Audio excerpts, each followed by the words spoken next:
He was like, yeah, kid, once you learn we're thugs, once you learn we're crooks, you're going to go piss on yourself. No, it's why I'm waging war on you. I know. I mean, the idea these people play these fucking games. I'm coming for you. You're not coming for me. You understand that? I'm not locked in here with you. You're locked in here with me and the American people. Got it? And the tide's turned against you, and you're on the wrong side of history. Woo! They know it. Are you not entertained? Are you not entertained? Is this not why you are here? Rolling. All right. Rolling. Keep them doggies moving. Right. Episode 23, Alex Jones, the man. Nope, Shawn B. Johnson's the man. No, sir. No. You're paving the way for young guys like us. Like, what you're doing is incredible. Thank you for coming on. You bet, love it. I know we wanted to get you back on here as soon as possible because the verdict just came back. They are not going to hear your appeal with the Supreme Court. And so I don't want to talk about anything else. Let's jump right into that. What the fuck is going on? And we were also layering into the latest on Charlie Kirk, Trump, but it all ties together. This is a lot bigger than just me. We've sued them. It's come out in court that Obama put me under national security investigation 2013 and Comey. Those documents were released by the Trump administration about 7 months ago. And they had a dragnet and were looking for something criminal to put me in jail. And even once Trump got in 2016, 2017, it still continued on. Trump never got control of the Justice Department. And so they settled, and I've admitted this, on claiming I said and did things concerning Sandy Hook that I never even said. So they did years of discovery and then found nothing wrong.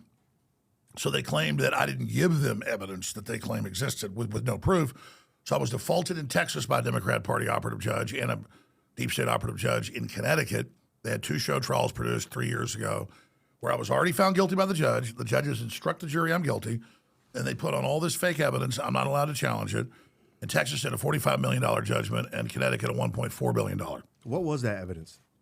What's this fake evidence that they put out? Well, when a judge defaults you, then they're still supposed to put on a trial on damages, but even that wasn't real. So it was just completely rigged. And now they've done that to Mike Lindell on My Pillow. I just saw that. Where a federal judge said, I decide you're guilty. They didn't even claim that he didn't give discovery. He just said, you can't hack these Smartmatic machines. Well, any computer can be hacked. I mean, they've done demonstrations of it. And so the judge said, nope, you're guilty. $1.5 billion. Well, Mike Lindell wouldn't make that in 20 lifetimes. And the judge also said, even though he's just an employee at the corporation, it's employee-owned like the Green Bay Packers, My Pillow, he said, I'm going to find it liable and shut it down as well. I see. So now he's got that on appeal. But they said the cases where they found me in default is a model for everybody else. And within all of that, after the show trials, I had no money. They claimed I made all this money off them. I barely even ever talked about these people. In fact, in the show trials, we were able to ask a few questions. It was like, did we ever say your names? Did I ever even know who you are? No, I didn't even talk about people's names. And there was an FBI agent who was the chief counsel in Connecticut who got up on the stand, William Aldenberg, and the head lawyer for the FBI, and they just had him explain how he went and organized the lawsuits and everything. So they hid it in plain view. We didn't understand that till later when an undercover video got caught of a CIA/FBI operative, Gavin Blevins, and he talks about the whole Obama thing and how they couldn't set me up, they couldn't find anything, so they went and created this whole narrative, ran these stories, used it for PR to raise money for gun control groups, claiming I was doing mean things to kids and peeing on graves and sending people to be mean to them. None of that. I never did that. No one ever did that. In fact, we were able to ask him on the stand, even during the show trial. So who came to your house and attacked you? Well, I don't know. I didn't see him. Well, did you? Somebody told me. Well, who? I don't know. So who peed on your graves? I don't know. Well, who told you? I don't know. But meanwhile, it's like when they said Trump said the KKK are very fine people. Yeah. The actual quote was the KKK are not very fine people. Yeah, they can twist it however they want. He talked about Charlottesville where there were journalists and reporters and just college kids. He said there were good people on both sides that just came to see it who got attacked and beat up. But the KKK were very bad people. Yeah. And finally, though, see, people were actually able to see those clips and realize, wow, it's the opposite. He didn't say that. So it's a long story, but when you hear the families, there were 20 families from Sandy Hook. Only 5 of them sued me. Those were the ones that run the foundations with Michael Bloomberg and the Democratic Party and have raised on my name $300 million alone. They're the ones that got the $74 million Remington verdict that bankrupted the oldest gun company in America. And understand, Adam Lanza, the guy that shot the kids, his mom went and bought the gun at the store legally. He gets it, shoots her, and then Remington's guilty. So it's literally this ongoing giant cash machine where the Democratic Party uses the memory of these dead kids as like trees of money. I mean, money does grow on trees. And they never sue the SSRI companies and the inserts for those drugs. Admits it causes mass murder and suicide and all the rest of that. No, they're now using it to go after the First Amendment, not just the Second. So we have the Texas thing on appeal. The Third Court appeal signaled they're going to overturn it. The Texas Supreme Court 100% will, because the way the judge ran the fake trial, even after the jury said, yeah, he's already guilty, the judge said, but they agreed he's this guilty, and $45 million. The judge, 2 weeks after the show trial, said, I'm going to find you guilty of elder abuse because these people are now above 65, the parents, and then that busts the caps of $500,000 so they could get the $45 million. Well, a judge can't say a jury found you liable for something that wasn't even before them. So why not? She defaults me, says I'm guilty. Then the jury says how guilty. Then she adds on another thing to bust the caps. So that's moving forward. But the $1.4 billion judgment now has $400 million of interest. That's why I laughed when I saw the verdict in Connecticut. Yeah.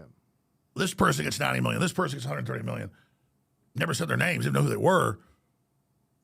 The internet didn't believe it happened. I just had a few guests on and had a few debates, actually, with the newspaper writers debating, did it happen, did it not happen? You know, barely ever covered it. They never, in fact, my name was never associated with Sandy Hook until Hillary, the last month of the campaign, 2016, ran $25 million of ads, $24 million of ads, saying Alex Jones is Trump's brain. And Trump loves him. And a clip of Trump saying Alex Jones is absolutely amazing, the best reputation. Oh, my God, he's so great. And then they would take a 5-second clip of me with a caller calling in saying, I don't believe any of this stuff. I said, yeah, I can see how it's all fake. That's it. Well, even if I said that, that's out of context. I have a right to say under the First Amendment. That didn't harass people. That didn't do anything. So, you know, so they're raising money off me, $300 million directly correlated to it. And the DOJ got caught secretly funding the PR campaign, the lawsuit, and then more money to them during the show trials. And the DOJ donates to their gun control foundations run by the plaintiffs. Mm-hmm. And then the law firm suing me a week or two later in each case bills the exact amount that the DOJ pays the foundation. Jesus Christ. So you have the DOJ funding it. And so here's the big wrinkle. Months and months and months ago, Ed Martin is tasked with the government task force on government weaponization to go out where government's been persecuting people and the FBI and other agencies and to get it to stop and investigate what the agencies are doing. And that's why you see these indictments now of Comey and Letitia James and all these people. And so he says, hey, we're looking into this. We've seen the documents. We've seen the stuff where the DOJ funded it. We've checked it. We'd like you to come in and give us the information, talk about it. So he just sends a letter out, and there's a few more people don't know about, and he sends it to the law firm of the FBI agent who admits he went and started it, organized the families. So there's a U.S. code that if you're a U.S. federal agent, you can't use your office to then go make money. And it's an emolument clause. And they just say, hey, we want to talk to you and, discuss this. They flip out a month ago, 3 weeks ago, go to the deputy AG, Todd Blanche, that really runs things under Pam Bondi. We've been getting really bad info on for a while. I mean, people that expose election fraud, that are heroes. He tries to make sure they stay in jail. He's a big Democrat, Southern District of New York. The reason Trump put him in there is he was his criminal lawyer, and I guess Trump likes him, though Jack Smith lost those criminal cases for Trump. Yep. And so the Democrat Party law firm doing all this, they squeal and yell and go to Blanche. Blanche calls up Ed Martin and says, withdraw your letter. There's no investigation. And I wait about a week to see what I want to say. because I was already looking at Blanche and already talking to a lot of people and was already very concerned. And then he goes all over the news and says, Alex Jones is fringe. We shouldn't be supporting him. And, you know, he's just basically a bad person. Well, even if I'm a bad person, like the Democrat Todd Blanche says, oh, I'm a fringe person, so they can find me guilty without a jury, have HBO produce the show trial, literally with cameras and lights and powdering the judges' faces with scripts. Yeah. The DOJ can fund it. They had the DOJ can get involved in a bankruptcy. They came into my bankruptcy, had a fake auction. The judge ordered an auction, but good guys wanted to buy it, keep us on air at InfoWars. We sued them and got the documents and depositions and emails where they said, with the U.S. Trustee for the Justice Department, we're never, Democrat, we're never going to let anybody buy this that'll keep Jones on the air at InfoWars. And so they have as the judge orders an auction, turns out it's not an auction. They give it basically the Onion and the Michael Bloomberg's financing. The judge goes, whoa, this looks basically illegal. I'm not doing this. Orders another sale, but they would never, the Justice Department had come in and taken over the case with the plaintiffs because they can do that. But in May of last year, before the new trustee came in, there was another one that on May 31st sent in armed security to the InfoWars headquarters, no court order, no warrants, and said, we're told to kick you out of the building. And I called the head of the security company, and I go, you ever done something like this without a court order? He goes, no. In fact, I'm on the phone with a woman saying she's with the DOJ. She doesn't need paperwork. Do what she says. He says, we're not doing it. So Judge Lopez in Houston, federal judge, he fires that U.S. Trustee, which you can do, and the CRO that did it, that was over the bankruptcy, and then brings in this Chris Murray guy, who was the new U.S. trustee, and says, I want this sold, so they then have a fake auction. So this is the stuff we've gone through. So that's all what you're supposed to investigate. But according to Todd Blanche, if somebody's fringe, which no, DOJ Democrat lawyers posing as Patriot Trump supporters, that's what's fringe. The world's awake. That's why corporate media has tiny audiences now, and my show, other shows, dwarf them 50 to 1. That's why Joe Rogan, literally has an audience 30, 40, 50 times bigger than CNN. They're legends in their own mind. But let's just say I'm fringe. The Constitution, the Bill of Rights, all of this applies to everyone. And even unpopular speech. The truth is my speech is popular. Yeah. That's why they have to misrepresent it. So this is lawfare. This is the raping of the Constitution. But more importantly, Trump had big problems his first administration, bringing in people that were from the swamp that lied to his face, and they sabotaged him. Turned out his AG, Bill Barr, was working behind the scenes trying to get him indicted. That's been released, the documents. Same thing's going on this time, right? So yes, it's going on this time. And there's a lot of brown nosers and people, that are scared of somebody like Todd Blanche. But behind the scenes, everybody says he's the worst. He's absolutely terrible. And that he's sabotaging indictments that grand juries have handed down. They then discovered that they're not being executed. And so now Trump has to go in and put in new U.S. attorneys and prosecutors in each place, in Virginia and New York and Pennsylvania and Missouri and all these other places. He has to do that, not to get them to do what he wants, just to do what the grand juries did, because they have them cut and dry on all the incredible crimes. And now the documents were released the last few months that Obama directed the fake Russiagate with Hillary. Mm-hmm. They created it all. They knew it wasn't true. Mm-hmm. That's election meddling. That's espionage. So I was...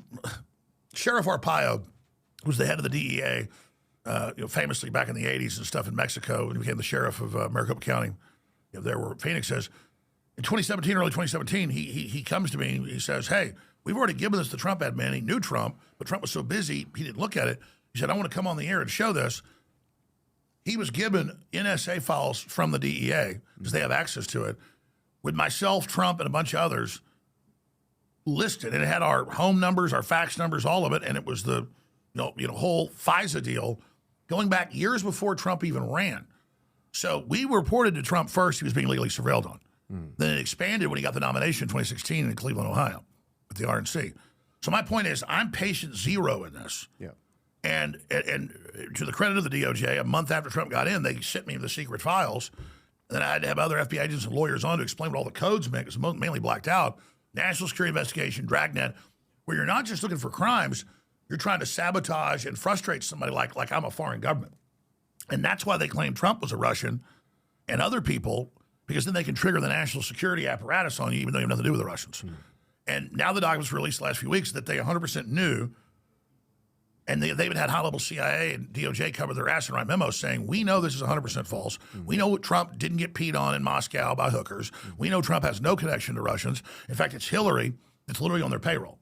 But they said, but we're going to cover this up at the request of Obama. Yeah. So it's like Letitia James, this master of mortgage fraud all over the country. And then she accuses Trump of it, and he's totally clean. So there's a million points to this, but I sat there while I got all this bad information about Todd Blanche, which was never from Ed Martin. He was literally very professional, asking about my cases, my stuff. He goes, that's my mandate to go after government targeting people unconstitutionally with persecution. But I got this from everybody else. But they're all scared and, don't want to get, make Susie Wiles upset and all these people. And I'm not going to say Susie Wiles the other day is a bad person. She got things organized. She helped Trump have a better organization to get in. They have a lot better people overall this time. RFK Jr., Tulsi Gabbard, Tom Homan, the list goes on and on. But there's no doubt that Todd Blanche, the deputy AG, runs things. That's normal, by the way. The attorney general is more political and more for TV and testimony. He runs things. And so you could ask, everybody's telling me he's the one sabotaging cases and the evidence keeps coming out. Well, then I experience him doing the tour, so proud, on ABC News, you name it. Alex Jones's friends, we shouldn't be defending someone like him. Ed Martin shouldn't be carrying out revenge for Jones and harassing these families. They're really Democrat PR firms that raise hundreds of millions of dollars. I didn't know who they are, have done nothing to them. They've had these rigged trials, done all this, and then I'm just trying to stand up for myself and talking to federal prosecutors and giving them all the proof and all the documents, because it's all hidden in plain view, undercover videos, testimony on the stand, and that's, he's harassing us again. No, they've stalked me.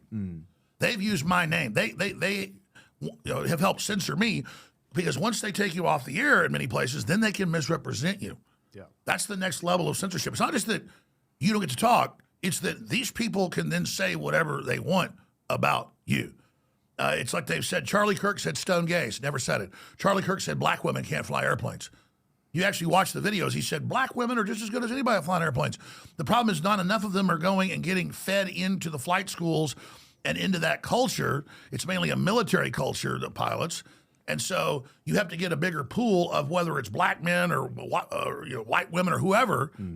You've got to get a bigger pool, but you can't lower standards just because your pool's smaller. That's completely true. Yeah. So used to be common sense. Absolutely, it's called meritocracy. So if you want to get more blacks or women into whatever, well, sorry, they're not trying to go get flight school. They're not. So you need to have an outreach, to people to do that.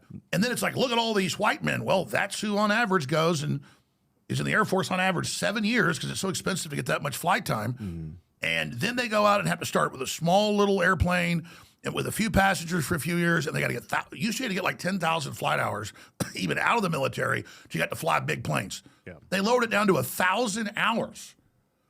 So it's the Army got to where you'd have to do one pull-up. Yeah. And Hegg says, sorry, we're going back to the 1990s rules. It has nothing to do with, but the point is that turns into, we will good. I will thank God Charlie Kirk got killed. He said black women are stupid. Yeah. And then you watch the reels of what he said. He said the opposite. It's just, it's lies. And lies that are getting people killed. Lies that are getting people killed. That's fucking dangerous, man. Absolutely. There's a new assassination every week. How much money do you think these guys have spent coming after you?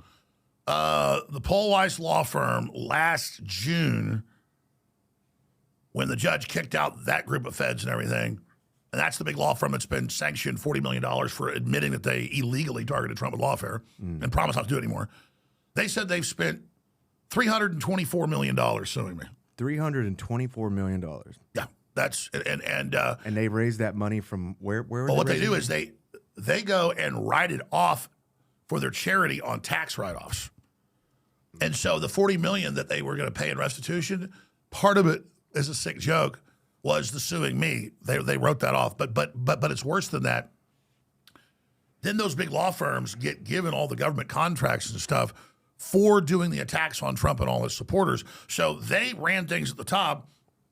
You had this ambulance chasing firm Senator Blumenthal's involved in, called Koskov and Koskov, that kind of runs the local courts. And I mean, literally, they told me in the mediation, they said, "You're going to lose. We're the mafia." Yeah. And he said, "I'm going to go talk to your lawyer in here, and he'll talk to you later." We're in the car, and he's like, "Yeah, they want you to stop being political. Basically, come work for them. They're going to destroy you." So, I mean, the guy said, "You see the movie Godfather?" And he's sitting like right here. He's at the head of the table. And I go, "Yeah, I've seen it. You know, Mario Puzo's book. Like I'm some knuckle dragger. I don't know what anything is." And he goes, "Well, that's who we are. We run the state. You will be destroyed. So I'm going to talk to your lawyer in here." There was a judge right there in mediation up in this big building in Bridgeport, Connecticut. And then my lawyer, he goes, "Well, sorry, they had me all the way up to Connecticut to this thing just so he could talk to me 5 minutes." And then he goes and tells my lawyer for about 10 minutes. We're in the car, and Orrin Pass goes, yeah, they want you to, you know, have a list of things they want you to stop doing. And I said, "Let me guess, it's a big list." He said, "Well, they want you to stop talking about the Second Amendment, and yeah, if you want to do it, they want to have a conference with you." So they thought I would come in there and like be their minion. They didn't know that before all this started, I had a huge top law firm, Republican law firm, for the presidents, it's the big one, say, "Hey, richest guy in the world at the time, not Elon Musk, would like to have a foundation where you're fact checkers and you're a reform guy that meant well, but now I'd be the trusted guy, and you'll get $50 million personally, and then they'll run this foundation, you'll get $50 million a year." And they said, "If you don't take this, you know you're about to get sued massively." And I didn't take the deal. And then they came back, and I was up in D.C. a lot with the Trump stuff. They said, "Come on back by. Lots of folks want to meet with you." This is all off record, so I don't say the names. Because I have off-record meetings. I don't, talk about it. Other than the mediation, because in my view, that's criminal what he said. And later, they called Orrin Pass up outside the mediation and repeated it to him over the phone, so I'm able to say it. And they did it again in Texas with the mediation a couple years ago. The mediation after the show trials. They said, "We want you to shut up, and we'll shut all this down." They had Aldenberg there controlling it, the FBI guy. He didn't tell it to me. He just stood in the back and ran things. And then we go off the conference rooms. But what was the point I was getting? This is really key. So I'm back in D.C. and they say, "Listen, you ought to come meet with these people just so you know how serious this is." Yeah. So it looks like some kind of movie Network. Big, huge conference table, the green lights, the huge paintings, the big dark room. And there's like Democrat Party top lawyers that you see on the news all the time. And I'm sitting there, and it was, I mean, I've been around the world, seen a few things and things, but I've never seen anything like this. And they're all just giddy, smiling at me and saying, "Come on, Alex. You really need to, come on in, and we love you. We want to work with you," and all this stuff. And I'm sitting there, and it was like, they didn't say it, but it was like they were like turning off their acting normal thing, and all were acting like gay dudes. They were like, oh, you're so good. And I was like, listen, I'm out of here. So that's how crazy these people are.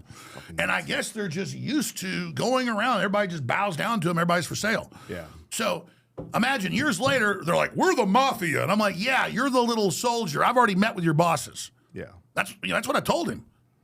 And he goes, "Man," he was wearing a mask during COVID, and he goes off. And I mean, these people are just unbelievable, man. And so they've raised at least $300 million off my name, running ads. "Oh, he's hurting us. He's persecuting us. Give us money now." And thousands of news articles, hundreds of TV programs, movies. And it's like, Alex Jones hurt the parents of the kids. Alex Jones did and then you actually read it. Nothing, no one ever. This is crazy. It's one of the craziest stories of our fucking time. Like, this is wild. They're going to make movies about this in the future. Like, this is nuts, dude. Well, exactly. It's going to come out like the Mendez brothers, that they were actually the victims. Yeah. I mean, because I could tell you, this is stalking. Have you talked to Mike Lindell since his shit went down? Yeah, I had him on. Had him on last week. Oh shit, I missed it. In fact, we want you to play some clips from it. Yeah, they defaulted him last month, $1.5 billion. I guess that's the number. And all he did was point out that you can hack. I mean, you can hack any voting machine, you can hack any computer. Yeah. And they do demonstrations all the time with all the companies where low-level hackers come in 5 minutes are inside of them. And all he said was we should investigate it.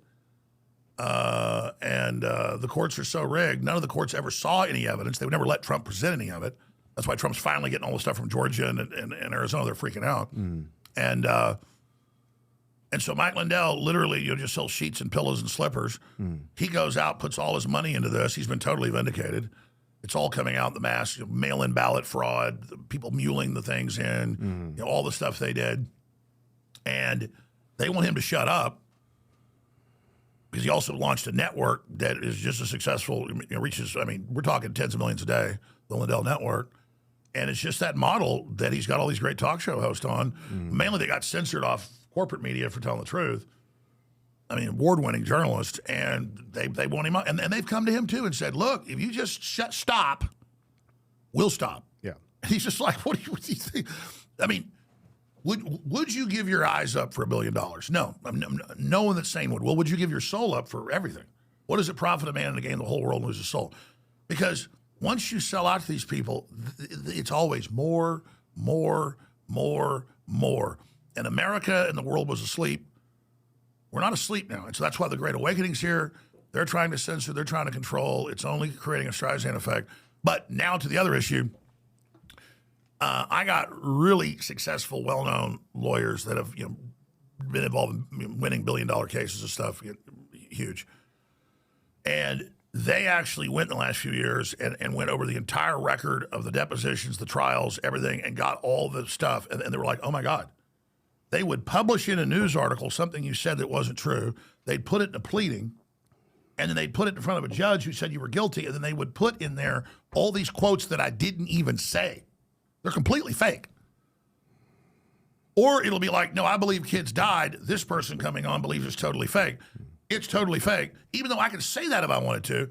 And then we put it before the Supreme Court with the data, with all the clips, all indexed perfectly, massive amounts of money spent to do this.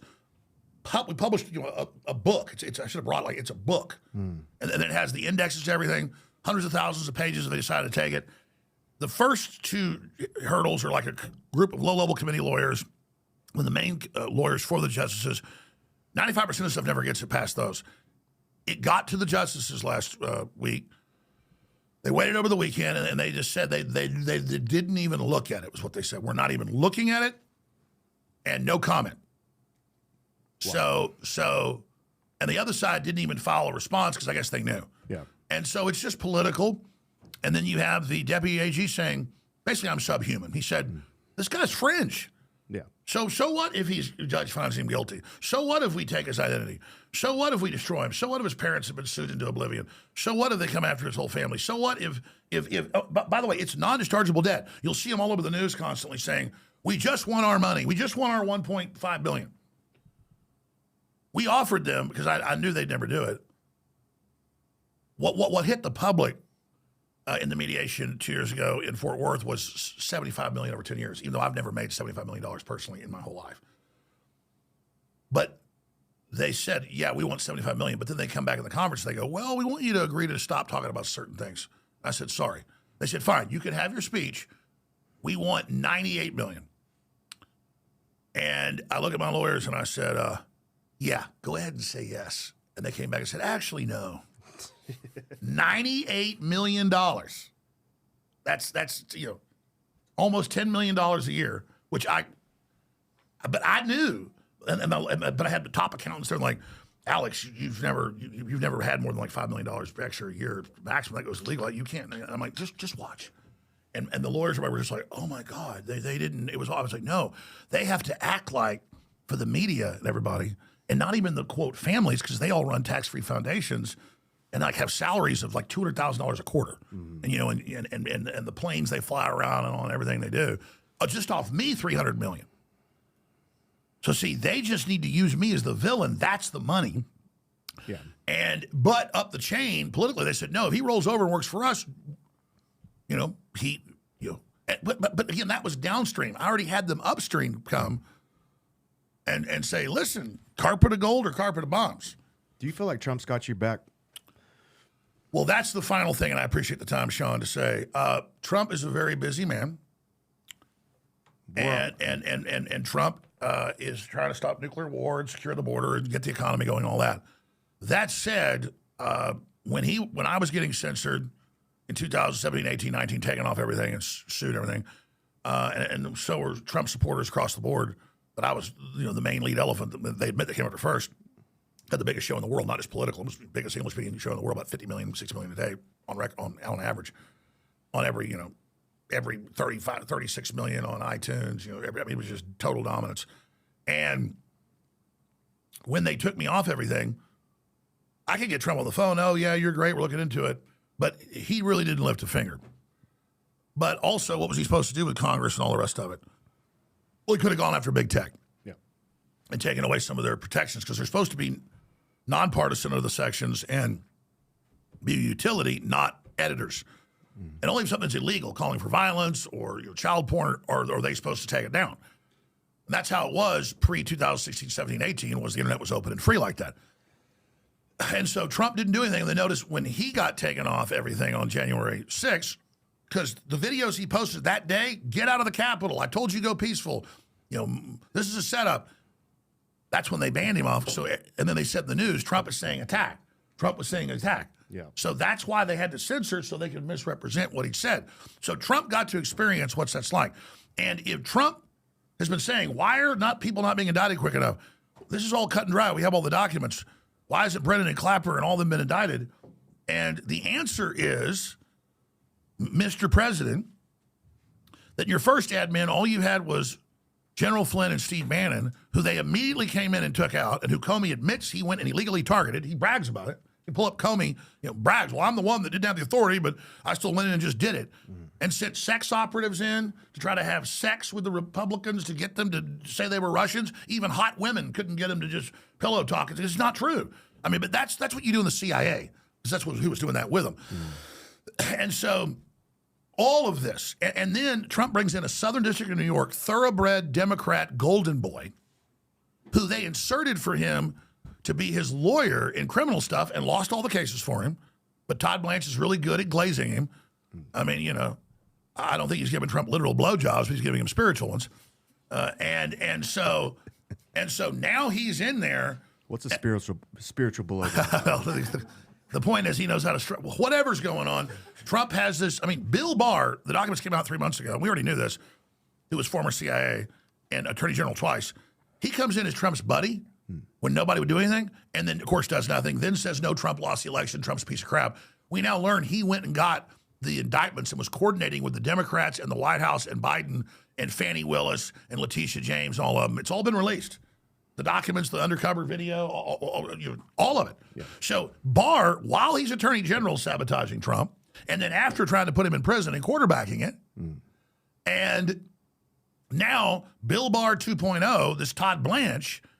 It's pretty apparent from watching the news today. Violent criminals are not going away anytime soon, and you need to have somebody watching your back. Whether that's you personally, your family, your friends, or your business, Iconic Security is our premier personal protection firm, founded by a former Navy SEAL, a former Secret Service agent, and a former U.S. attorney.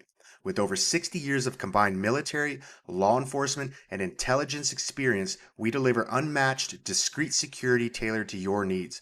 From executive protection and secure nights out to residential patrols, event security, cyber threat defense, and expert consulting, Iconic ensures your safety with precision and care. No shortcuts, no drama, just peace of mind. Visit iconicsecurity.com to build your custom protection plan today. Iconic Security, because your safety is non-negotiable. A link to the website can be found in the description of this podcast. Thank you for your time, and stay safe out there. I'm being told everywhere is sabotaging things, and we've seen evidence, but now we have the evidence, because he said Alex Jones is fringe. So it's like saying, well, these people are black, so they don't have their civil rights. Oh, but I'm an evil, white Trump supporter. I've been supporting Trump when he first announced. I've gone through all this hell. I'm not fringe. The American people, what I represent is the dominant majority now. Yeah. Everybody knows that. Populists are winning all over the world. Everything I talked about 30 years ago is household names. Everything. I'm not trying to brag. No, Todd Blanche knows I'm not fringe. You are fringe. You are the establishment. You are the Ceausescu, okay? You are the Kim Jong-il or Kim Jong-un. You are the Xi Jinping. And so, bottom line, you come out and say, no, we're going to let the DOJ persecute people. We're going to go have the DOJ create lawsuits and have FBI just create lawsuits. We're going to go run this with the media. We're going to destroy what was the biggest talk show, news show in the world, which has been come back, now number 3, but despite all the censorship, with just Joe Rogan and Tucker Carlson ahead of me, And it's not about who's number one. Believe me, I wish there was more people who understood all this, which it is. Oh, Tucker Carlson just apologized to me and said that everything I said was right, and now he's basically Alex Jones 2.0. Oh, Joe Rogan says Alex Jones is right about effing everything. I've known Joe 26, 27 years, but he was like, come on. You know, he believed part of it. Now he's like, oh my God, it's all true. So see, you thought you got Alex Jones, Jack Smith, 2.0, Bill Barr, 3.0, Todd Blanche. No, you didn't. So no matter what you do to me, the sick, beautiful irony of this is, even if you guys kill me or put me in prison or whatever you do, you can't stop the signal, because now Alex Jones is everywhere. It's like Spartacus. We're all Alex Jones now. Okay? And the truth is, I only popularized what the former head of the FBI in Los Angeles taught me, what the former head of Air Force Weapons Development taught me, what my uncle, who was in Black Ops all over Central and South America, Iran, Contra, you name that, Southeast Asia before that, everything he taught me, everything that all these amazing people taught me when I was a child and a teenager and then an adult. So the truth is, I didn't discover all this. I simply got on air when I was 19 and already had the background, and then was able to get syndicated and successful by the time I was 21. And then I got to be interfaced with all the top brains, the Anthony Suttons that ran the Frank Church Committee hearings on the deep state. All of them, the G. Edward Griffins, the Ron Pauls, all of them. All the inside experts from Reagan, all the head of the Department of Education, Charlotte Iserby. I got to sit there with thousands of all the best people we've got, 7 days a week, interviewing them, researching, traveling, being sent documents by them. And that's why I've been proven right, because all I did was take what all these people that didn't have media and were doing conferences and writing books and trying to warn people and going to Congress and trying to get them to listen. That Congressman Larry McDonald, a Democrat who was super hardcore and was going to win the presidency, so they killed his ass. The John Birch Society, William F. Jasper, all these people. So I stood on their shoulders, but I was able to take this giant brain trust and put it out in a interesting, I guess, entertaining way. I wasn't trying to, but that's just how it happened. Yeah. And so none of the credit goes to me. It goes to all the people's shoulders I stand on. But now they were the core. I was the next big wave, blasted out. And now this new wave's 100 times bigger. I'm getting chills. And it's just everywhere. Theo Vaughn, all the top, 90% of the top comics, the movie stars, all of them. I get calls by all the, you name it. All the top music producers, directors, all of them. They're all listeners. They all know. They all listened decades ago. It's all a big secret, like Fight Club. But this is Fight Club for real. You understand? And it's not some commie thing. We're going to blow up corporations and put smiley faces on it. We're going to peacefully, non-violently take down the globalists with intellectual truth and will. And then if we get attacked physically, we will defend ourselves. Boom. But this is victory, and the globalists are fucked. I love it. Man, he's really letting me rant here. Hey, go off. What's crazy is it's even crazier than that. I mean, you can't make this shit up. And the thing is, the adventure of this, it's not been fun being persecuted. My dad was having heart problems. He's had open heart surgery a few months ago and came through it pretty good. But he didn't want to tell my mom he was having really bad heart problems, even when he was like 60, 61 or so. He managed a whole bunch of dental offices under super stress. And he was like, I'm managing dental offices in Dallas. He was actually up there having heart stuff done. For whatever reason, neurotic about not freaking my mom out. And I said, Dad, come to work for me. I'm sick of just selling people supplements. I want to have the best. He'd been involved in some supplement development, and he'd been involved with the military because you can fast track drugs to market, like salves and things for over-the-counter through the military. So he'd done that before. I said, I want you to come do FDA compliance. I want you to launch a supplement company. I'll finance it. And I said, and then you could take care of yourself and stop working 70 hours a week. So the reason I'm doing the backstory is he comes in 15, 16 years ago, and we start my supplement company. Or it's his supplement company. And so he always just got a little percentage of it to do that, because obviously it was financing everything and running the network and all that. But he would produce it, and then we would buy it from him, because that's how the lawyers said do it. You split stuff up. Well, that was set up 7, 8, 9 years before I ever got sued. Well, they come in and look at the gross numbers of the company, some years selling $50 million, $60 million of supplements. Doesn't mean that's all profit. And then they look at my company selling it, and they would like double the number, even though it's the same number. They go, my God, 100 million. Then they look at my personal tax returns and go, another, he made 150 million this year. They knew it wasn't true. So they're putting this out in the news. Jones makes 150 million a year personally. And then it's a number they've tripled, and that's the gross number.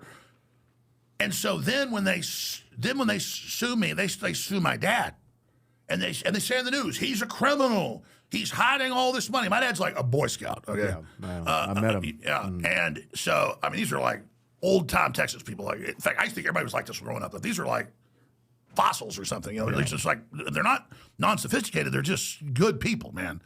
And the point is, I mean, you know, the big secret is my parents have given so much to charity. They never talk about all the taking care of. You know, these are good people. They live in a modest house. You know, all this stuff, and they sue them, call them criminals, all this stuff, and then in the bankruptcy for the DOJ sues them, 4 or 5 auditors, millions and millions that my dad mortgages, double mortgages. I didn't know he was about to lose his house until earlier this year. Totally maxed out, borrowing money from family that he'd get money to over the years, borrowed money from my sister. I mean, gone. I mean, they have nothing. And then he has another heart attack, and his lawyers are telling him, hey, and they go, we're filing more suits. Right after I heard he had a heart attack, they sued 2 days later again. Jesus. So they're like wolves. And then while they're going, we're victims, oh, he's stalking us, help us. You're raising $300 million. And then you go to the trials and court hearings, and they're just going like looking at you like that, the lawyers, because they know they're bad, and that they have to hate and dehumanize who they're doing it to. So my point of telling that story is that they've been claiming there's all this massive money and all of this incredible stuff and all these lies. And now go back to the articles. Just type it in. Jones hiding hundreds of millions. The lawyers, he's going to go to jail in this bankruptcy. We know we're going to find it. They had the IRS audit me for a year and a half. They go, we don't normally ever see this. 4.3 million overpaid the last 5 years. Here's your 4.3 million, right in the bankruptcy to them.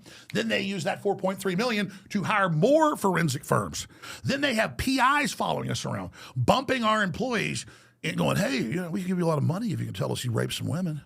And then I gotta get to get security, who I don't even have money for anymore, just out of goodness of their heart, to surveil them, record them, catch them. We go report to the FBI. Nothing's done. They sent international British intelligence cutouts through a Dubai security firm under full infiltration surveillance for 1 year at least, 2 years ago. God. So I mean, we're talking intelligence agencies, black ops, total attacks, Paul Weiss law firm, $323 million, just raining hell down, which shows how pathetic they are. They wanted to shut me up, steal my identity, demonize me, raise money off of me, wear my skin, destroy my parents, all the rest of it. So yeah, other than my dad, you know, having aorta surgery and a bunch of other stuff, and obviously this contributing to it, and we're just like, you know, please, he can't be deposed right now. He just had a heart attack, and just like, oh, really? More lawsuits? Yeah. I mean, just like wolves. But my parents are not mad. They're actually closer to me than ever. They just pray about it. But to watch them persecute my parents, and again, say it's all a fraud, and to say all this stuff when I went and got my dad and got him involved in a supplement company because I knew he was good at it, and I didn't want him to kill himself, working himself to death, and then they sue 7-8 years after it's set up and profitable, and they say it's a fraud, and they say I'm hiding money, and then they have the 4 or 5 outside audits, IRS audit, all of it I'm proven completely truthful. And strangely enough, the New York Times, for once, told the truth. Last year, they go, it turns out Alex Jones has modest, what's the exact quote? It's a subheadline. Turns out Alex Jones has modest assets. And they go on to say, turns out he never really had more than a few $1 million in the bank. And I had like a 127-acre thing out in the middle of nowhere, farm to go shoot on, and then a four-bedroom house with a little pool. I mean, I don't care. I drive I drive the car I like. Yeah. Drive like a. So my point is, they thought doing all this to me would make me shut up, and now the way God works is it Streisand effects, and it's made it even bigger. So the Supreme Court is given all of this with absolute proof. My lawyers and other lawyers have never seen anything like this, just the naked rape of justice. And they didn't even look at it. They said, we're not even looking at it. Fuck. Because it's the same elitism. Alex Jones is fringe. Because they're the establishment, Republican and Democrat, in their bubble, the leadership. We got to beachhead the Republicans of populism, so it's, we're reforming them. The Democrats are getting worse, Republicans are getting better. But still, full of neocon rot. And they literally think they're the elite. This Todd Blanche guy, all these people, they think being with the power structure is why they're powerful. And it was in the past. It's like if you're working for Hitler from 1933 to 1944 or so, you're in charge. Not by 45. It's not good. Yeah. You're in the bunker now. And so I'm the equivalent of like the Russian army coming from the east and the Allies, coming from the west. And 2 weeks before, Berlin falls and Hitler's in the bunker, and these guys are literally going, "Oh, we don't want to help that guy. He's fringe." Meanwhile, they put out videos attacking me, ABC News, CNN, and you'll see it on YouTube. 100 viewers, 1,000 viewers. Their lawyers go out and lie about me, and that you'll like 2,000 viewers if they're lucky. No one. Meanwhile, I talk about it. 20 million views, 10 million views. Everybody. When they had the show trials, even they had to kill the comments on YouTube. It was like 98% were against them because they could see it was rigged. So see, they've got their bubble, they've got their little world, they've got their little shrinking island as the water rises, and I just want them to back off America and the world and get out of the way of prosperity. Your carbon taxes, your Paris Accord is dead. Your transgender program is being banned in Europe and the UK. It's going to get banned here. You're losing on every front. All you can do is extend this out and make it worse for yourself and everybody else. Surrender now. So I want to just say this. You lose. I win. America wins. Humanity wins. And I have just been blessed by all of this, other than them torturing my parents. And that's why they do it. They're like, "Oh, he doesn't care. We'll get them." Yeah. Well, my mother, this got really bad about 2 years ago. She said, grab me, and she's not an aggressive person, but she's got a history degree. She's very smart. She goes, "I want you to come home with your shield or on it." That's the Spartan thing. Hell yeah. So, you don't stop, and we don't back down. Yeah, I can't imagine they thought that you would still be standing strong after this amount of time. I'm stronger. Yeah. Because I know you're evil. I mean, I loved in Connecticut when he goes, "Have you know about the Godfather? You know the movie, The Mafia?" I went, "Yeah, Mario Puzo's, I'm like, that's a great story about, he was going to go speak at a college, Mario Puzo, who'd never written anything, never done anything, and he just hung around as Italian in New York and actually knew all the real mobs. So he put a fiction thing out on actually with real people. He just changed the names. That's actually a documentary, literally. And he writes it, and he's going to go speak at a top college on, I think, UCLA or something on screenwriting. And you pull this up, the stories of interviews, and they say to him, so they want him to go address the whole class of writers and film students on how to screenwrite. So he goes to the bookstore to buy the best-selling book on screenwriting, and the whole thing's about the Godfather script and Mario Puzo. He didn't know that. But the funny thing is, like, "You know what the Godfather is, Sonny?" And I'm like, yeah, the Mario Puzo book. And he goes, no, the movie. The Godfather, the Mafia, you know what that is? And I'm like, "Oh, do I know what it is? You know what the real Mafia is, jackass?" Anyways, and so called Good People. Did you mess with long enough, you find out? But the point was, he's like, "Well, that's who we are, and you're going to lose no matter what." So I'm going to talk. But the point was, he's like, "Yeah, kid, once you learn we're thugs, once you learn we're crooks, you're going to go piss on yourself." No, it's why I'm waging war on you. I know. I mean, the idea these people play these fucking games. I'm coming for you. You're not coming for me. You understand that? I'm not locked in here with you. You're locked in here with me and the American people. Got it? And the tide's turned against you, and you're on the wrong side of history. Woo! They know it. You should save that for the end. That would have been the end right there. we still got so much farther to go. Well, here's the thing. I haven't talked about this as much as I should because it's just built to a head now. Oh, I know. But I feel great about it because, oh, God, you get a website, you shut down our building. Ooh. Well, you just go work for other people. Already got my crew, new management, new everybody. And then I've just got a job there. And then they chase me around. And I don't give a shit. Yeah. I'm not a high roller. Yeah. So, I mean, what's you going to do? Yeah. What I like is watching you defeated and getting you off the backs of our children. See, like a sheepdog likes to attack wolves. You understand that, right? Like, I'm not a sheep and I'm not a wolf like you. I'm a sheepdog. And I like, as a metaphor, not literal violence, I like tearing the throats out of wolves. So, and if I get bit or hurt or whatever even happens, it doesn't matter. You ever seen Rhodesian Ridgebacks? Even three of them can take down a full male lion. And they take them 6 hours, but they do it, you see. And sometimes they get killed. And when they're getting swatted, they're bleeding, the dogs look so happy. It's what we're designed to do is take you on, you understand? I like it! And I want you to know I love all of it. And so you understand that. Yeah. Oh, they watch. They watch. They watch. I mean, seriously, you think a sheepdog's scared of wolves? No, we can't wait to see one. Well, it's bred to go after them. You're definitely a sheepdog. It starts having that's what men are in general, humans are. We're not wolves, but we pack even more than the wolves. Yeah. So a lot of these other kind of, I guess, fringe influencers that are out there, quote unquote fringe, what are some like warnings you would give to them based off of what you've had to live through? I never put out sensational stuff for attention. I genuinely, and I've been wrong some and gotten things wrong, had people on that were wrong, but never intentionally. I see a lot of people just jumping on bandwagons because the public has woken up to they're being lied to, but they haven't woken up to exactly what's going on. Mm-hmm. So just because you got the general public that wasn't awake yet, it's kind of like there's a fire alarm. You wake up, you don't know where the fire is. You're kind of like in the dark. So you got to flip the light on and get your bearings. So we have the Great Awakening happening. It's part of the fourth turning. It was predicted decades ago. It's here. But you've got a lot of people now that don't have enough depth or sophistication or context. And I see what they're doing, and they will just jump on things just because they know it's clickbait.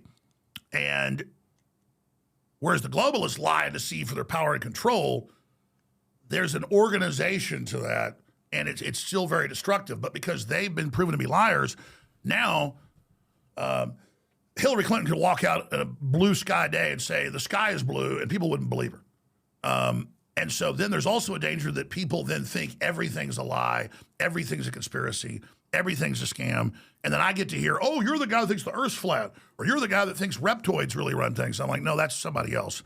But so I've been, I knew more about this when I was like 15 years old than most of these very popular, very smart influencers who I like a lot of, but they go out and get old research, some of it true, some of it not, and they put it out breaking, and which I don't mind that.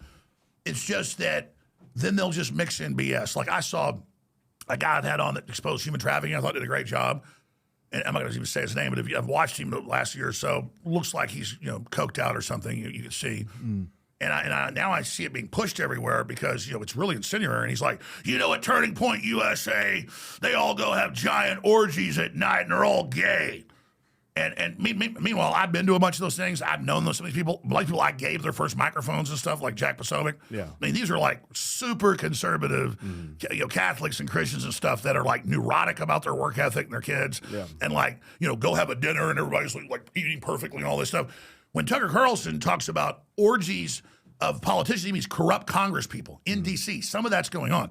But then this guy gets up and goes, and they'll just say all this horrible stuff with no proof. Turning Point USA is an orgy organization, and blah, blah, blah, blah, blah. I mean, meanwhile, it's like buttoned up. Now, actually at the colleges to go to the events, that's the young people are meeting like-minded people. So it's kind of like a dating circle. Anybody can say like church is the perfect place to pick up a good girl. Yeah. If you're looking for, so what's crazy is, and that's just a microcosm I saw like yesterday. And I saw him just saying horrible crap and just absolutely spewing all this bull. And then I know people behind the scenes. I have depth of range. I know about what's really going on. And here's a way to describe it.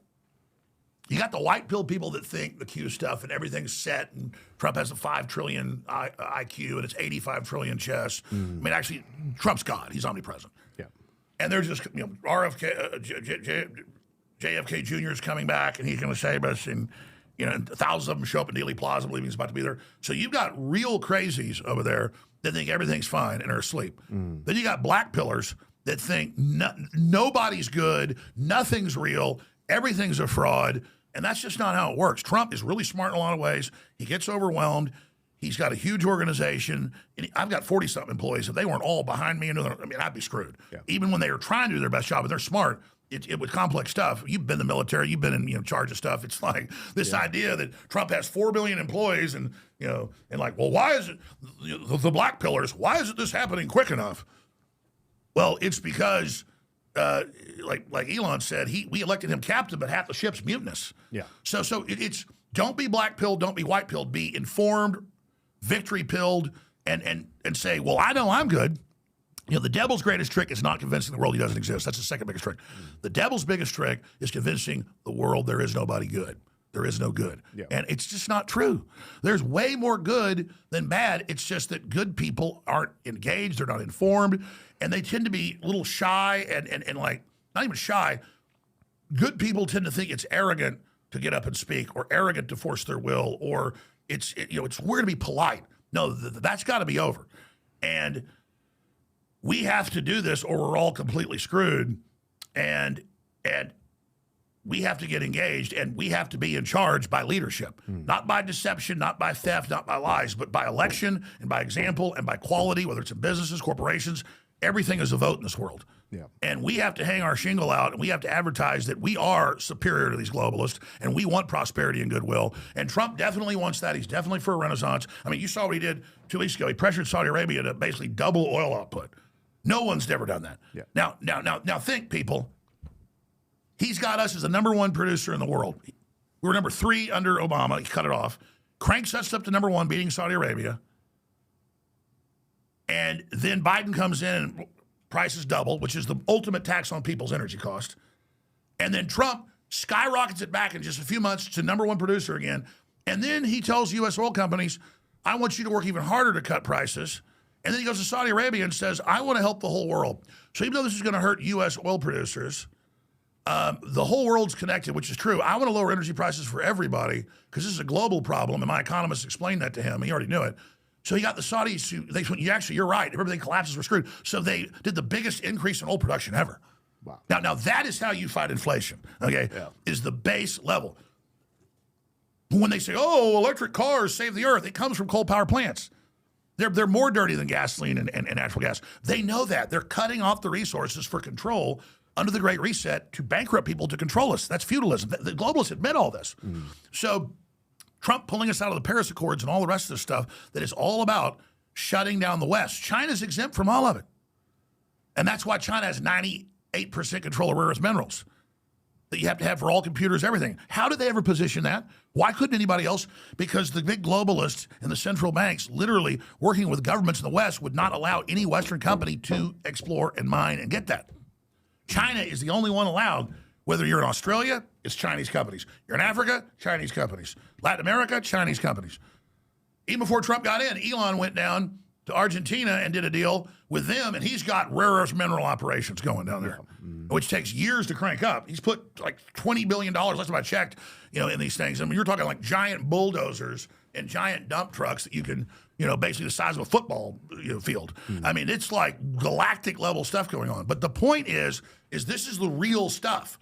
And in the real action, Trump is just resources, everybody. And we have unlimited. It's unlimited. They got all these suppressed free energy things. Trump's pushing to get that all out. But I mean, that is a good thing, man. I mean, and the oil companies respected it because they understand everything's going to collapse if you don't do this. The globalists had a collapse program called the Great Reset.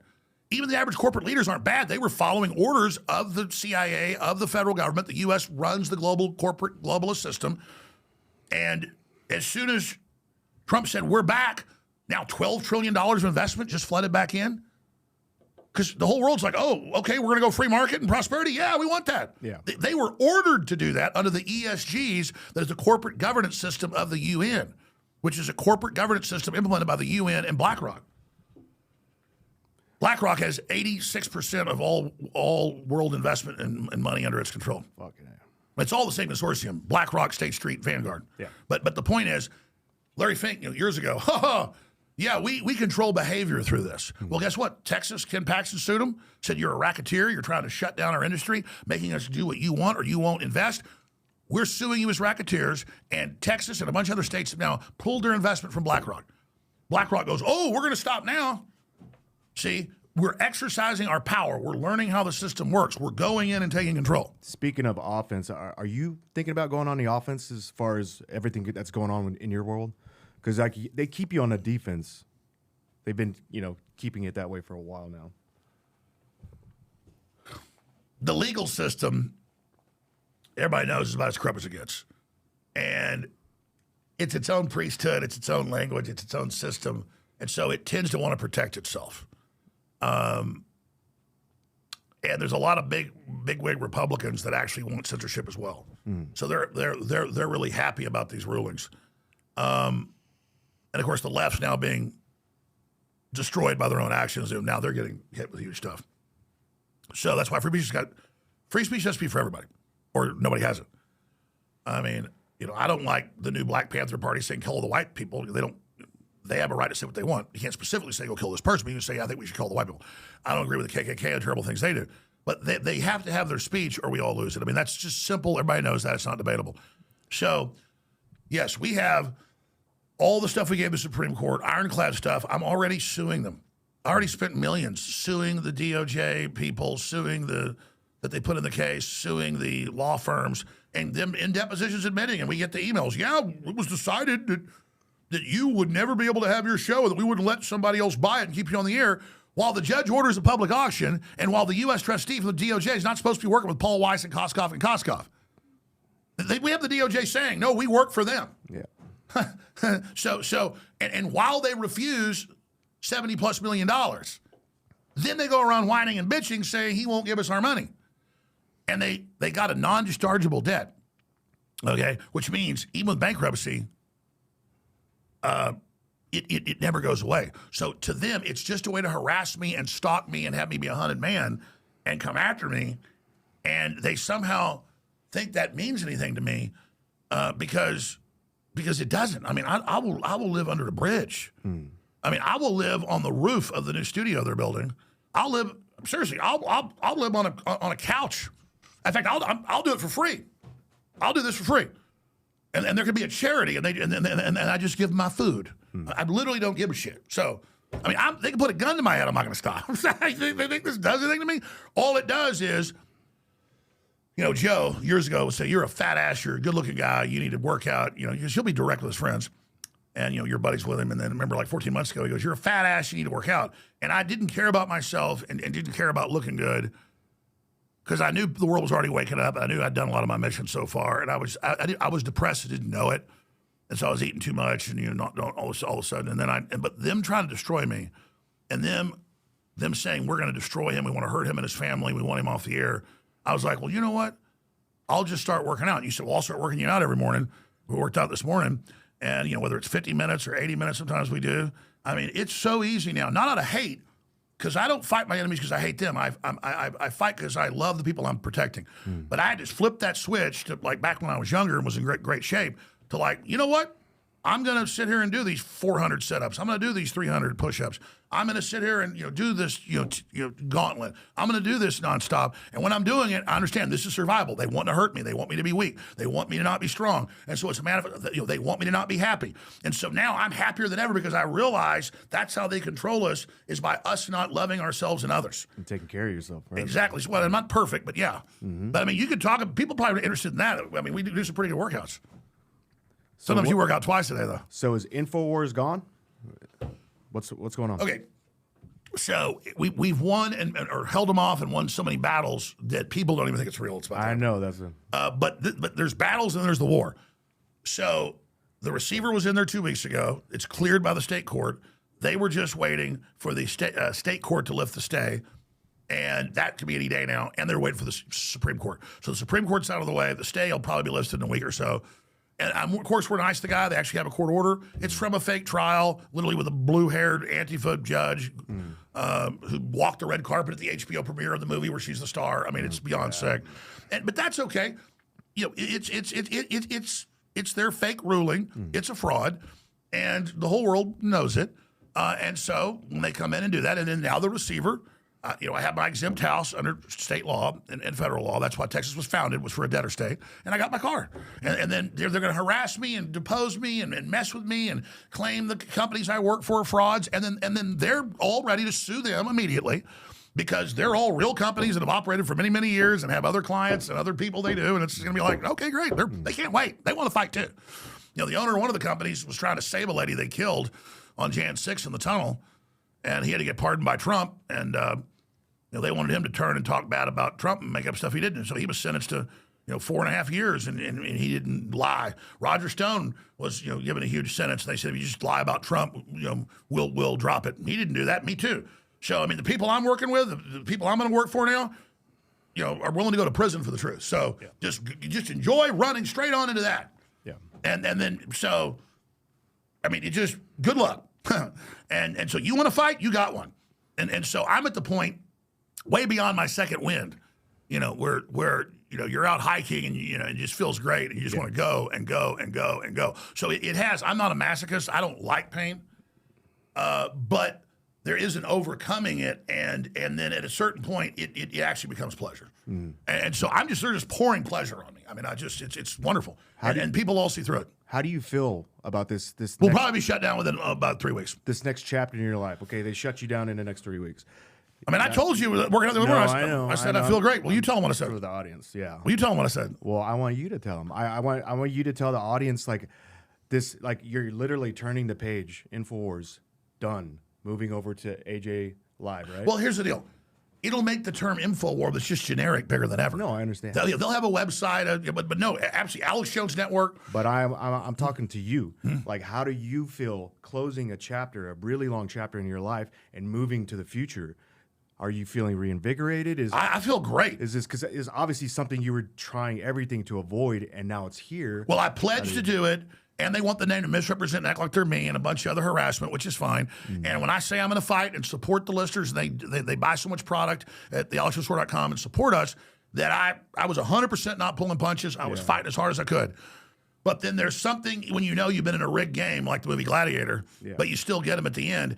This is their defeat, and we're only going to get bigger out of this. And now they can target me all day. Instead of targeting my organization, trying to shut it down, now I'll work for other people. Yeah. And then now the money can go not to legal, most of it, but to new crew and more hosts and going like basically 24 hours a day, at least 20 hours a day. So, yeah, I'm excited in that I fought the fight, left it all on the field, exposed them, won the court of public opinion, and now they basically, like at a tug of war, think they pulled something out of my mouth and running away with it. They don't know it's a lit stick of dynamite, to paraphrase. But with dynamite, you know what I mean? So it's kind of like Wile E. Coyote thinks he's going to get the Roadrunner. It's the opposite.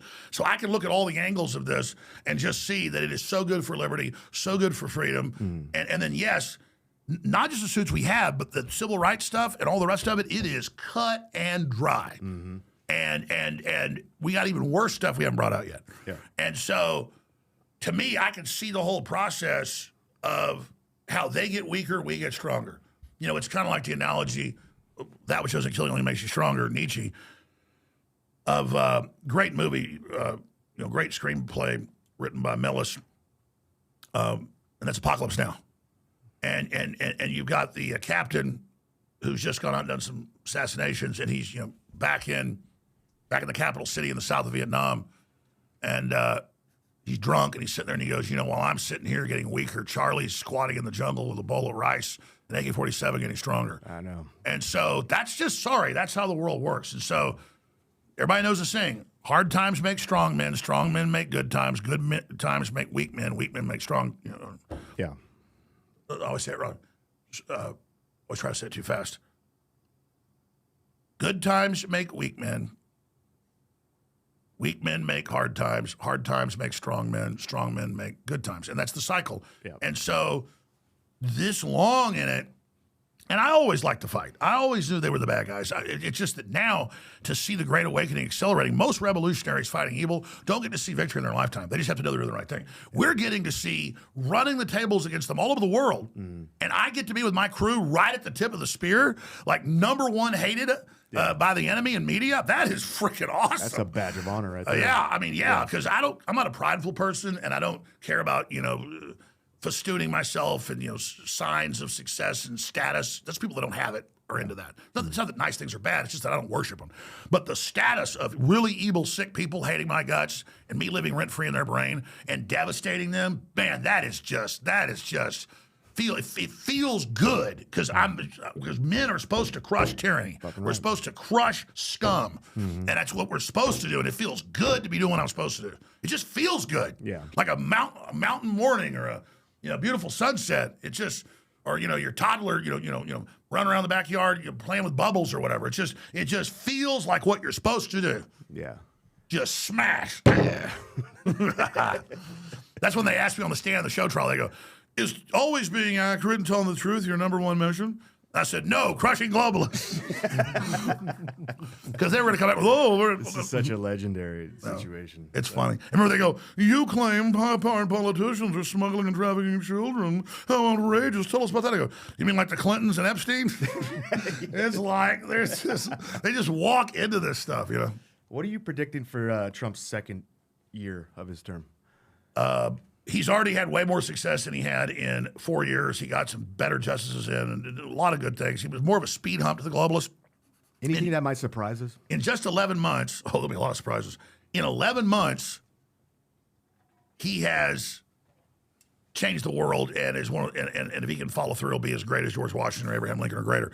But if he can't get control of the Justice Department, and if he sits there and has his old weird blind spot to have this Democrat lawyer that you sat next to in your criminal trials that he lost, and you sit there and you let this weasel, where he's calling one of your main champions fringe, and we don't protect the fringe. I mean, you've got all these different Republicans that, like in Colorado, caught them.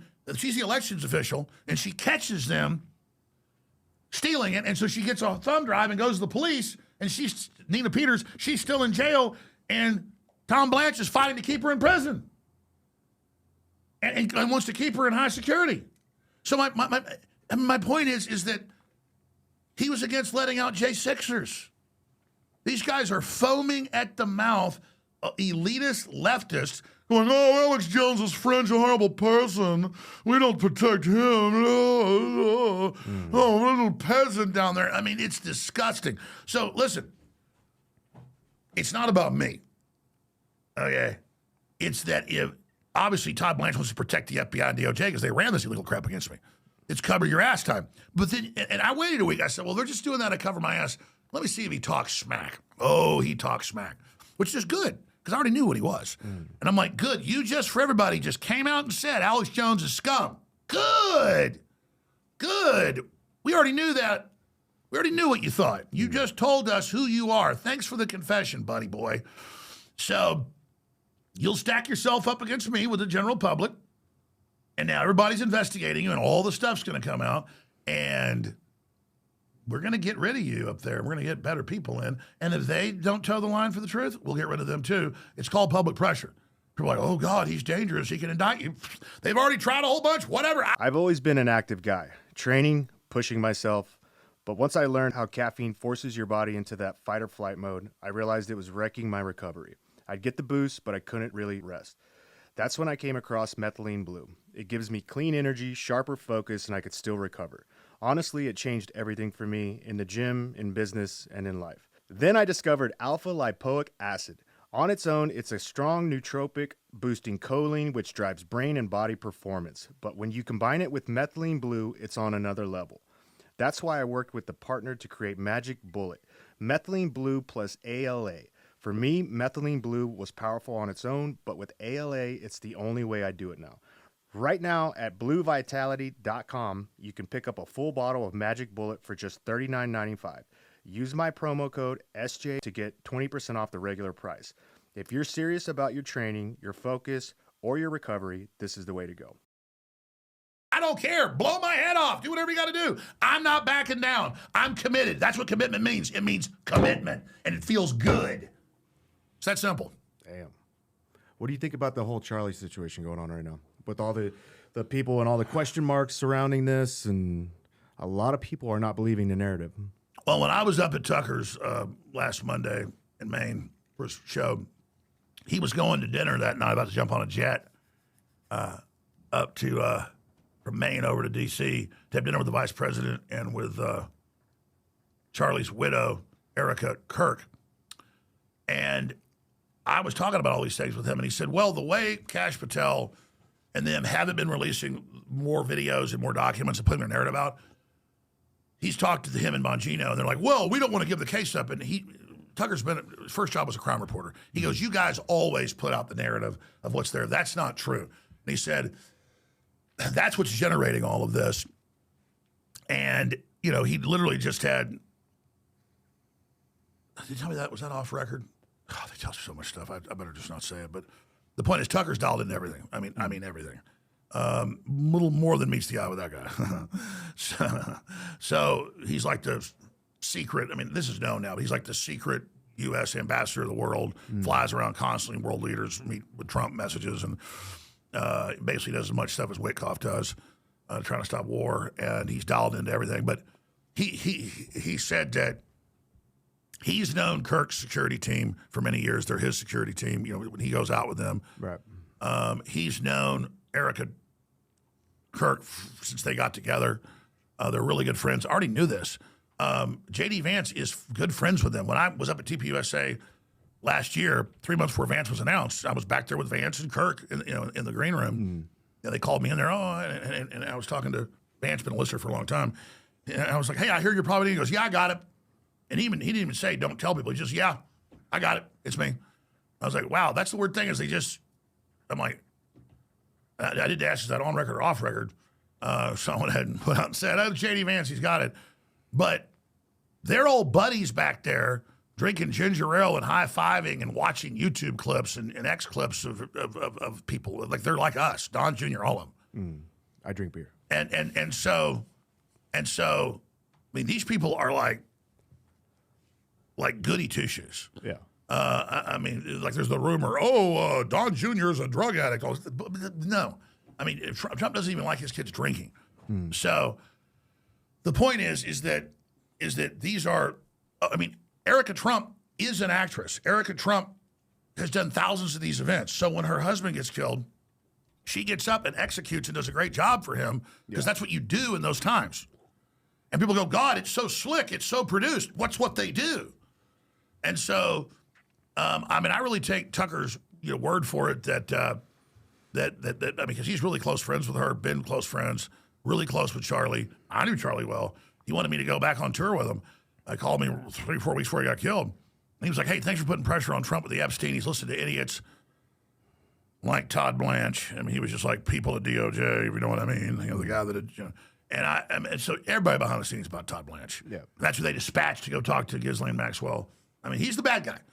And not just because he, killed an investigation of what was happening with me. We were already looking at Blanche. I just was, but I'm kind of all over the map here. My point is the official story on the shooter doesn't add up.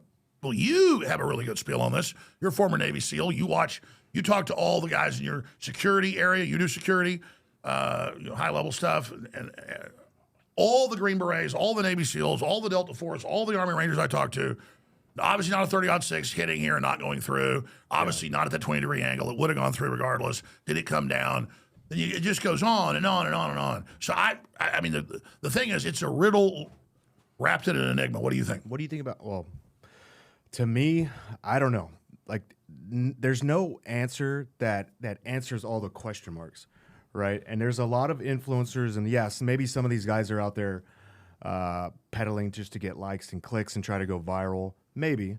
But well, yeah, people saying the TPUSA leadership are having orgies are completely full of crap. Yeah, I mean, that stuff I don't give a shit about. Yeah. But like, I mean, I'm talking about the Charlie scene. There's certain, when they bring up certain facts, like where's the blood? We saw the blood squirt out at the beginning, okay? And when they're helping him, where's the blood on their hands? He falls down, yeah. There should have been blood everywhere. It should have been like that entire... I've had Army medics on, all of them, they say they've never seen anything like it. Yeah, and the first thing you're going to do is you're going to put your hands on that and try to, put some pressure on. Plus, when you watch the looks on the guys' faces, yeah, they're like, I mean, they look. I mean, and the strange. And the Green Beret medics, the people I've talked to, say that like when their hands are shaking, no matter what you try to, because you're trying to go so fast, and it's like there's blood everywhere. Well, the other thing is like, why is nobody asking questions, right? Why did everybody just immediately go, oh, it was Tyler?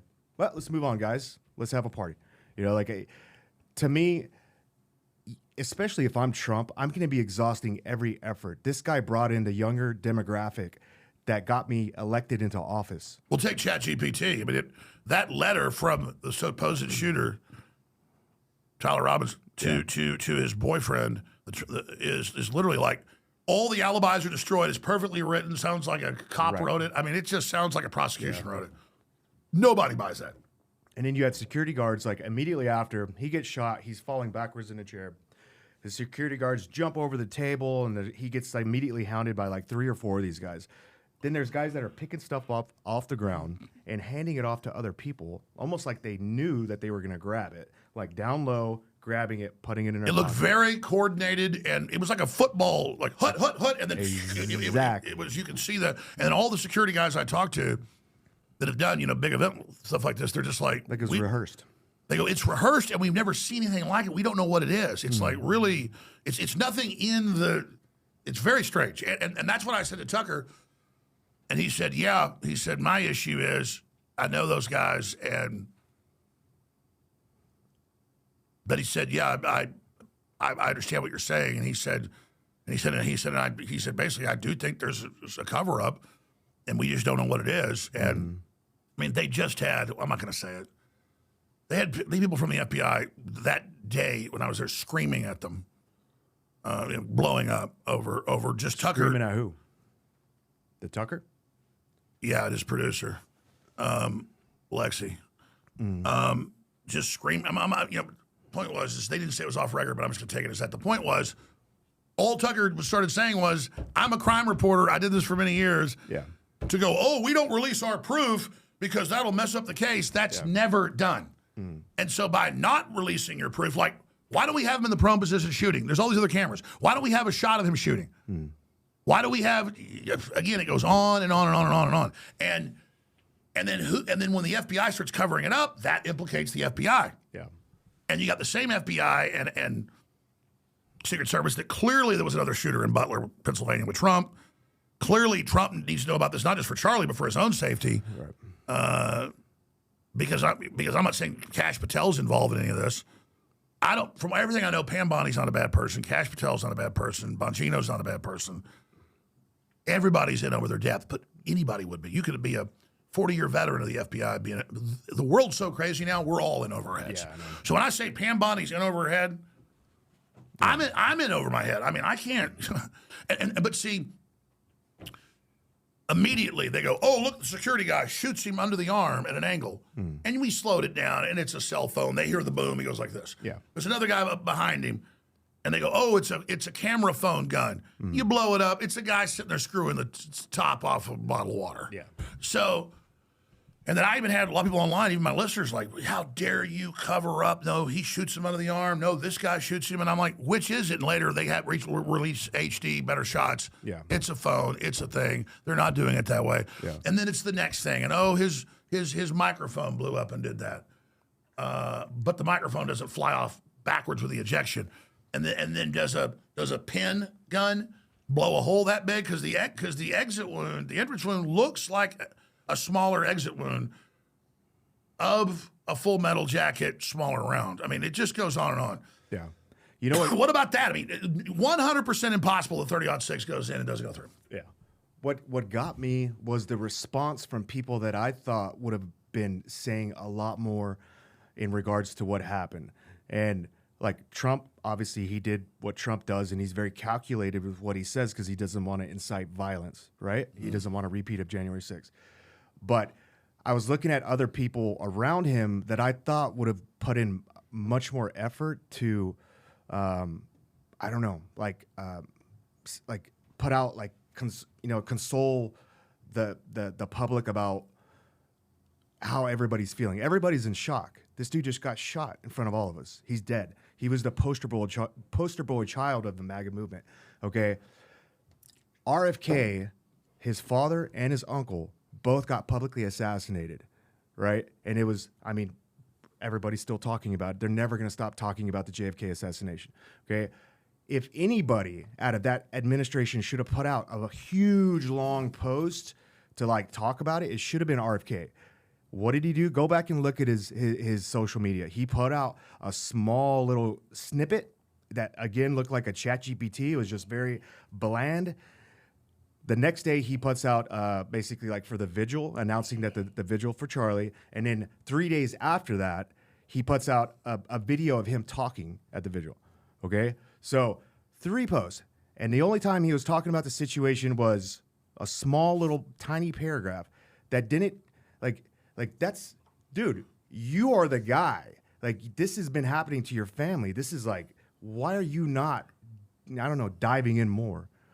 I think he could have been shocked. I mean, of everybody up there, RFK Jr. is the best. I mean, that guy's 100% real deal. But I know that's... But did you see him at the speech, though, talk about Charlie and there's things worth dying for? I mean, RFK is ready to die. He's a tough son of a bitch. I know. But don't you think he would have put out more? Even Trump. You don't have to incite violence, but like we talked about, this kid brought in like the what is it, the 18 to 30 demographic. He raised No, I know. Like, I mean, a lot of it is, I know people behind the scenes. Trump didn't sleep for 2 days. First time ever they saw Trump cry that night at about 2 a.m., like had tears in his eyes. He was really close to Charlie. Everybody loved Charlie. And he would also he had $500 million in the bank he'd raised. He was a huge raiser for him. He was buddies with, I mean, let me explain something. Charlie was best friends with Don Jr. and Gore and those other key guys in the administration. Yeah. So, I mean, it was like, this is buddy boy time. This is invited to private dinner. This is watching movies in the movie theater with Trump. This is like best buddies. Yeah. So Trump was devastated. Looked like hell. You go back to, he was like, and then Trump gets over things. They're like, oh, how are you feeling about Charlie? And a week later, he's like, well, it's okay. Look how great we're rebuilding this over here. Yeah, everybody flipped out. Well, but Trump, that's what Trump does, is he moves on. He's not like a liberal. Oh God, oh help me. But I can tell you, I mean, these people cry behind the scenes, and that's just what people do. I mean, I have to tell you, well, the implication is, and I've heard this, and I want to be very clear. People have a right to say this. Just like I had a right to say what I wanted about Sandy Hook, I just didn't even say the things they said I said. It's the First Amendment. Okay? So what you're getting at, and let's just say it, is what now 5 weeks into this, what people were telling me 2 weeks into it, all these Green Berets, Delta Force, sniper experts, medics, unless they release the HD and we see a bunch of blood on the ground, and I'm sure that's the case, and other stuff going on here, they're saying Charlie Kirk didn't get killed. And that's what all this builds towards. I believe he got shot from a higher angle. I was one of the first to get the information from the head of TPUSA because he put out a little bit and he called me when I said it sounded crazy that a 30-06 didn't go through. He said, no, it came down from an angle, went down his vertebrae, bounced back up, shrapnel. That's now been said by the doctor, and they say they're going to release it at the end of the month. The autopsy, that better happen. So I'm giving them the benefit of the doubt. I don't think the doctor's lying, and I don't think Charlie Kirk's best buddy's lying, and all of this. But people have a right to say the moon's made of cheese. Yeah. People have a right to say, that didn't happen. That's an American right. And you brought this up to me. You don't believe it.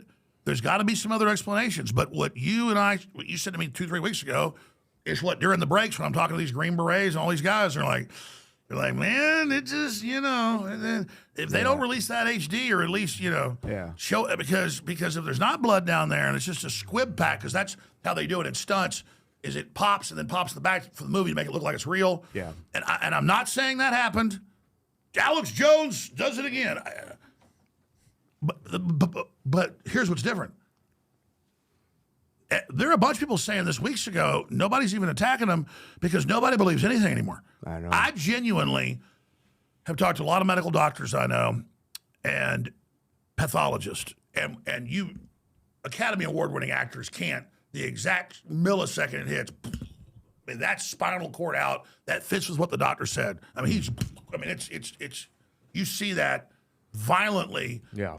You can't fake that like, oh, when they do the pop, then I squeeze my hands. No, it's the millisecond. It's gone.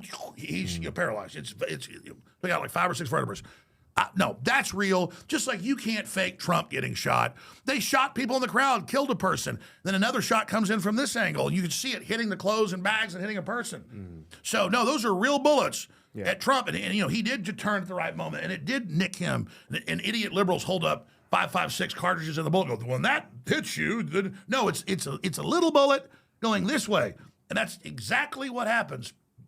I have grazed animals before, like wild hogs, where they're like 100 yards away, and you're like, pop, pop, pop, pop, pop, and you hit it, then it falls over, and then you see where you grazed across the back, and here's the back, and it's just a perfect graze, so thin to the skin that there's like a little channel just across the back, and like no blood, because it only went in like a little bit. Or a tiny bit. So I've done that plenty.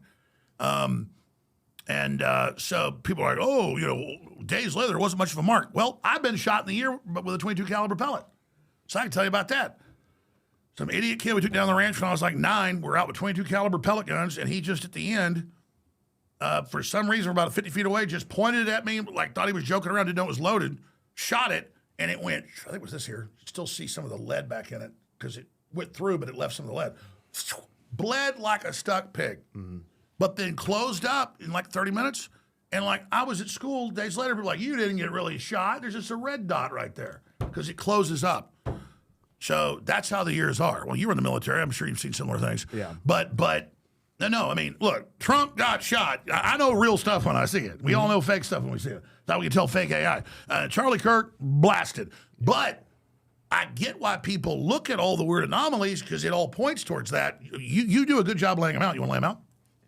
What, as far as what Well, what I was thinking? proviso, you're not saying this. You're just recounting what, you know. Well, like, listen, when something like this happens, you have to look at what are the possibilities of like the actual motive and who did this, right?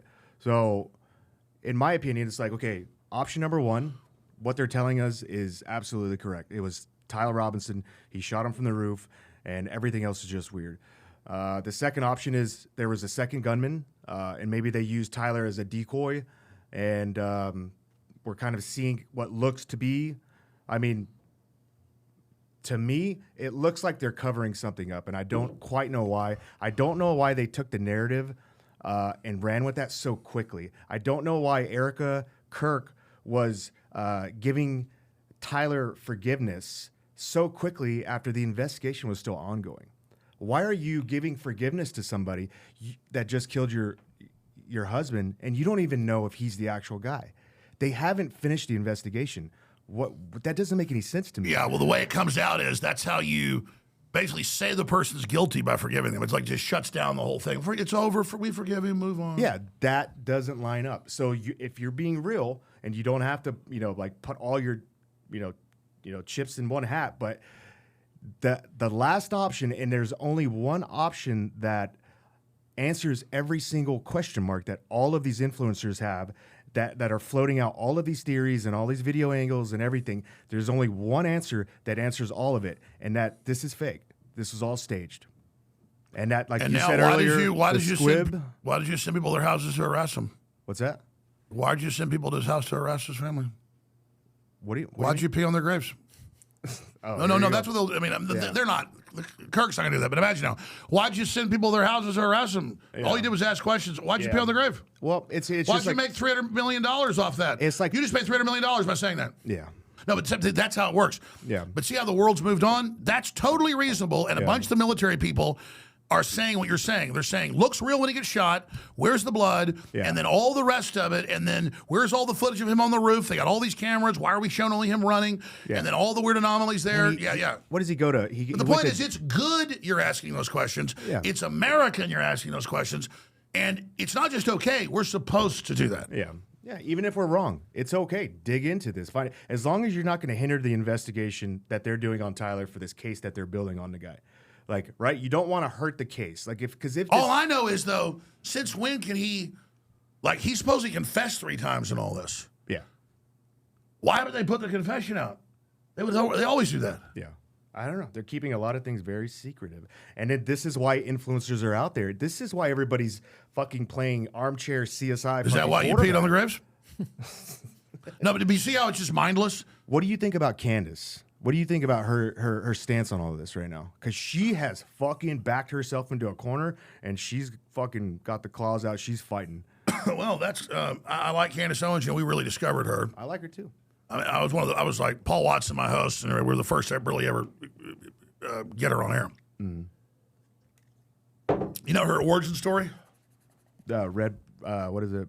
Red pill black or black pill red? Whatever. Well, she was going to start a social media for women. And then liberals wanted to get control of it. So they were false flagging her, threatening her like white supremacists and stuff, but it was the women in the group doing it.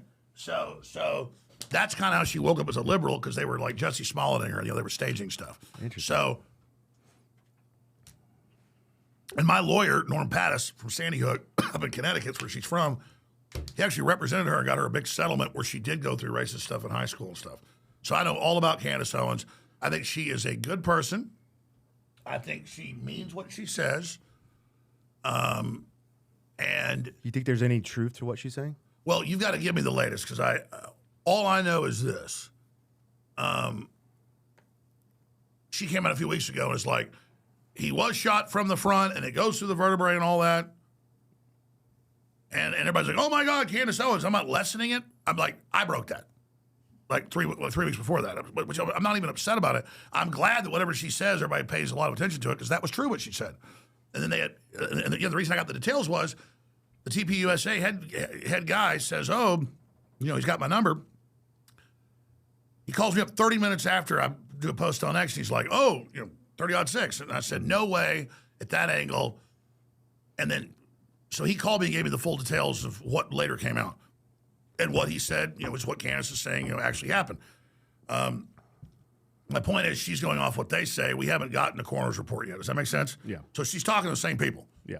She thinks this was an Israeli hit, correct? Oh, is that what you're getting at? Yeah. Oh, yeah, I mean, she said a whole bunch of stuff about it, and I guess day one, everybody said it was Israel. So my thing is, the Israel thing is something that sucks all the oxygen out of the room. So I wasn't being coy earlier when I'm like, what is she talking about? Yeah. She said so much stuff. But I know that from the first day, people were saying he was getting critical of Israel. He was getting bullied by Israel. And so he was breaking with Israel. And then that became a controversy in of itself. Was he? Yes, he was saying in public speeches, I don't want to be bullied. Yeah. And the lobby's out of control.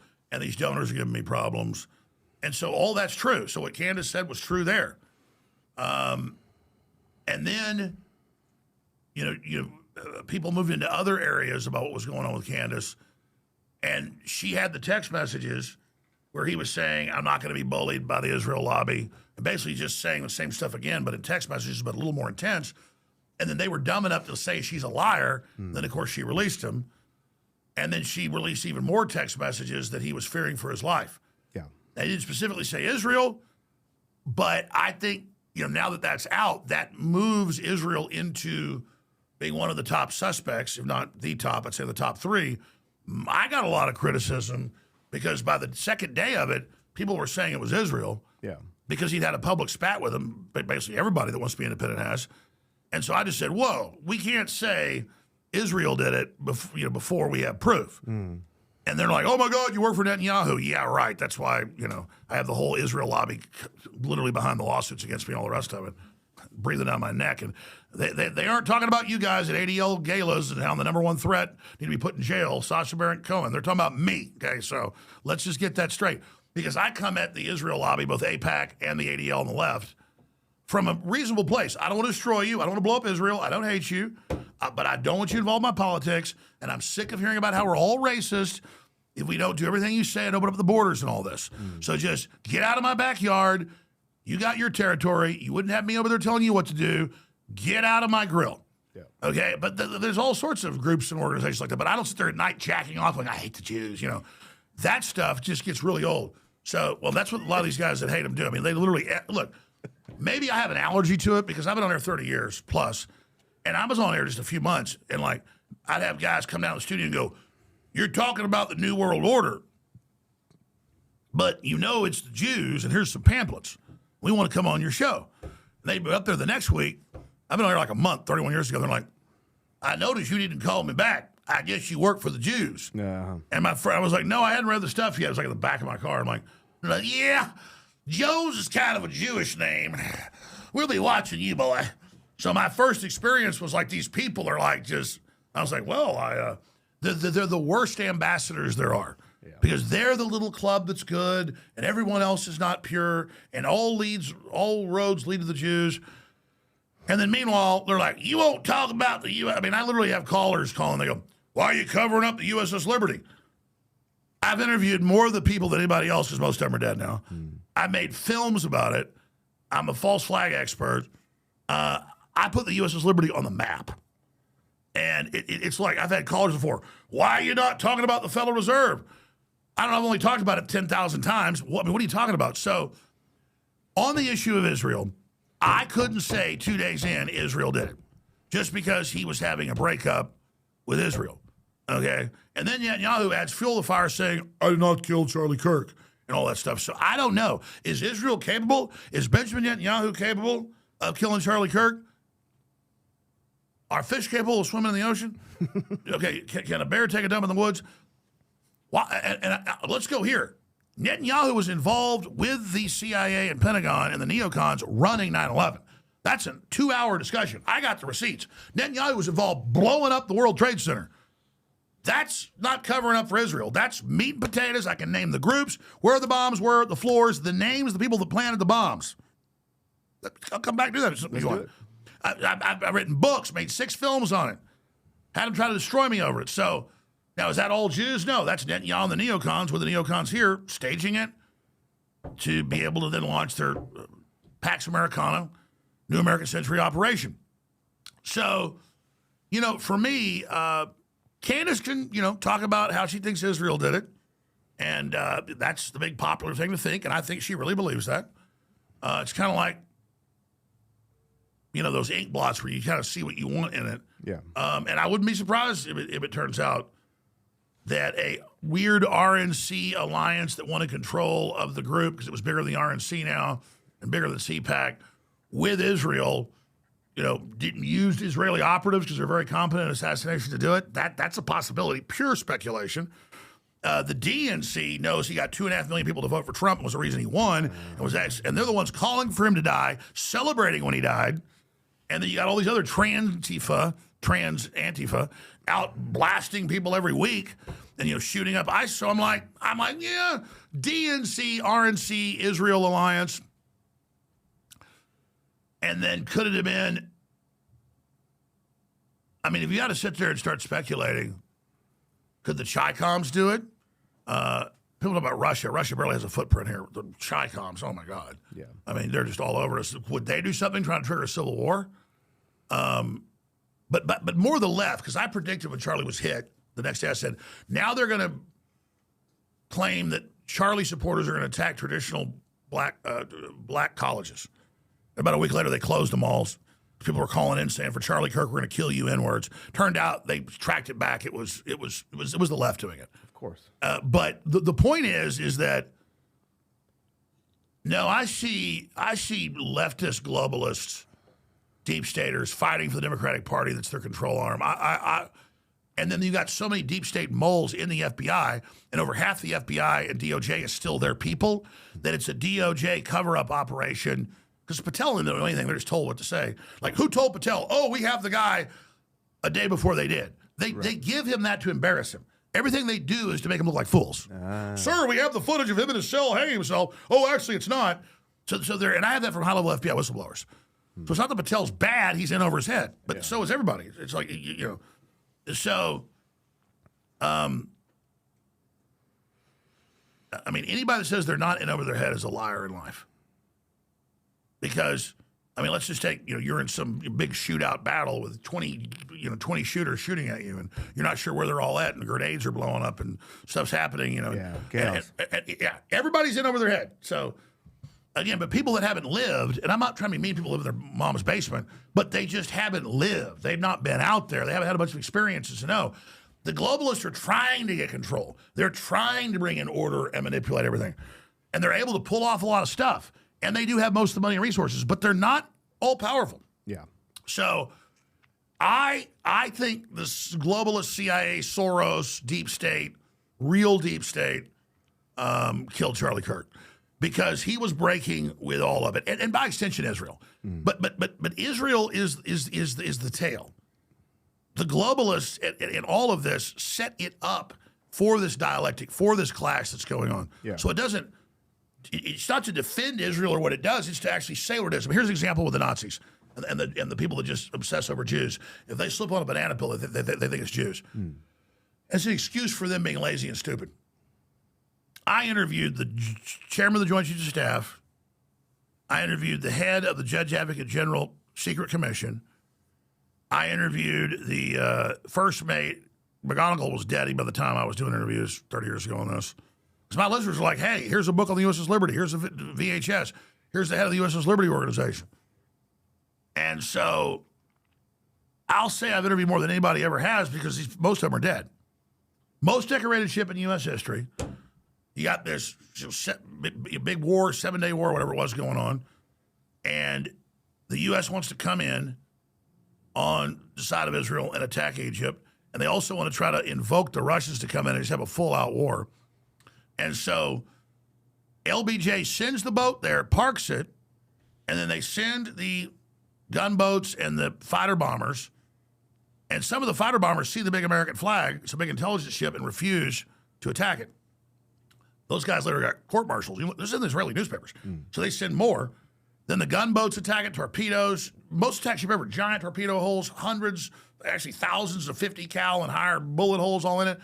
But they had all the bulkheads. They locked it down. The captain has his guts tied in, up there. Then they send in a day into it, Israeli commandos, Marines on helicopters. And they fly right up. They're about to get on, and they see the sailors, and they just refuse. The helicopters left. So, I mean, that's like, even they were like, this is so evil. Yeah. So, again, I'm not defending the Jews. What they did was terrible, but their people are like, we're not doing this. First squadron of planes, huge American flag, ain't doing it. Recall.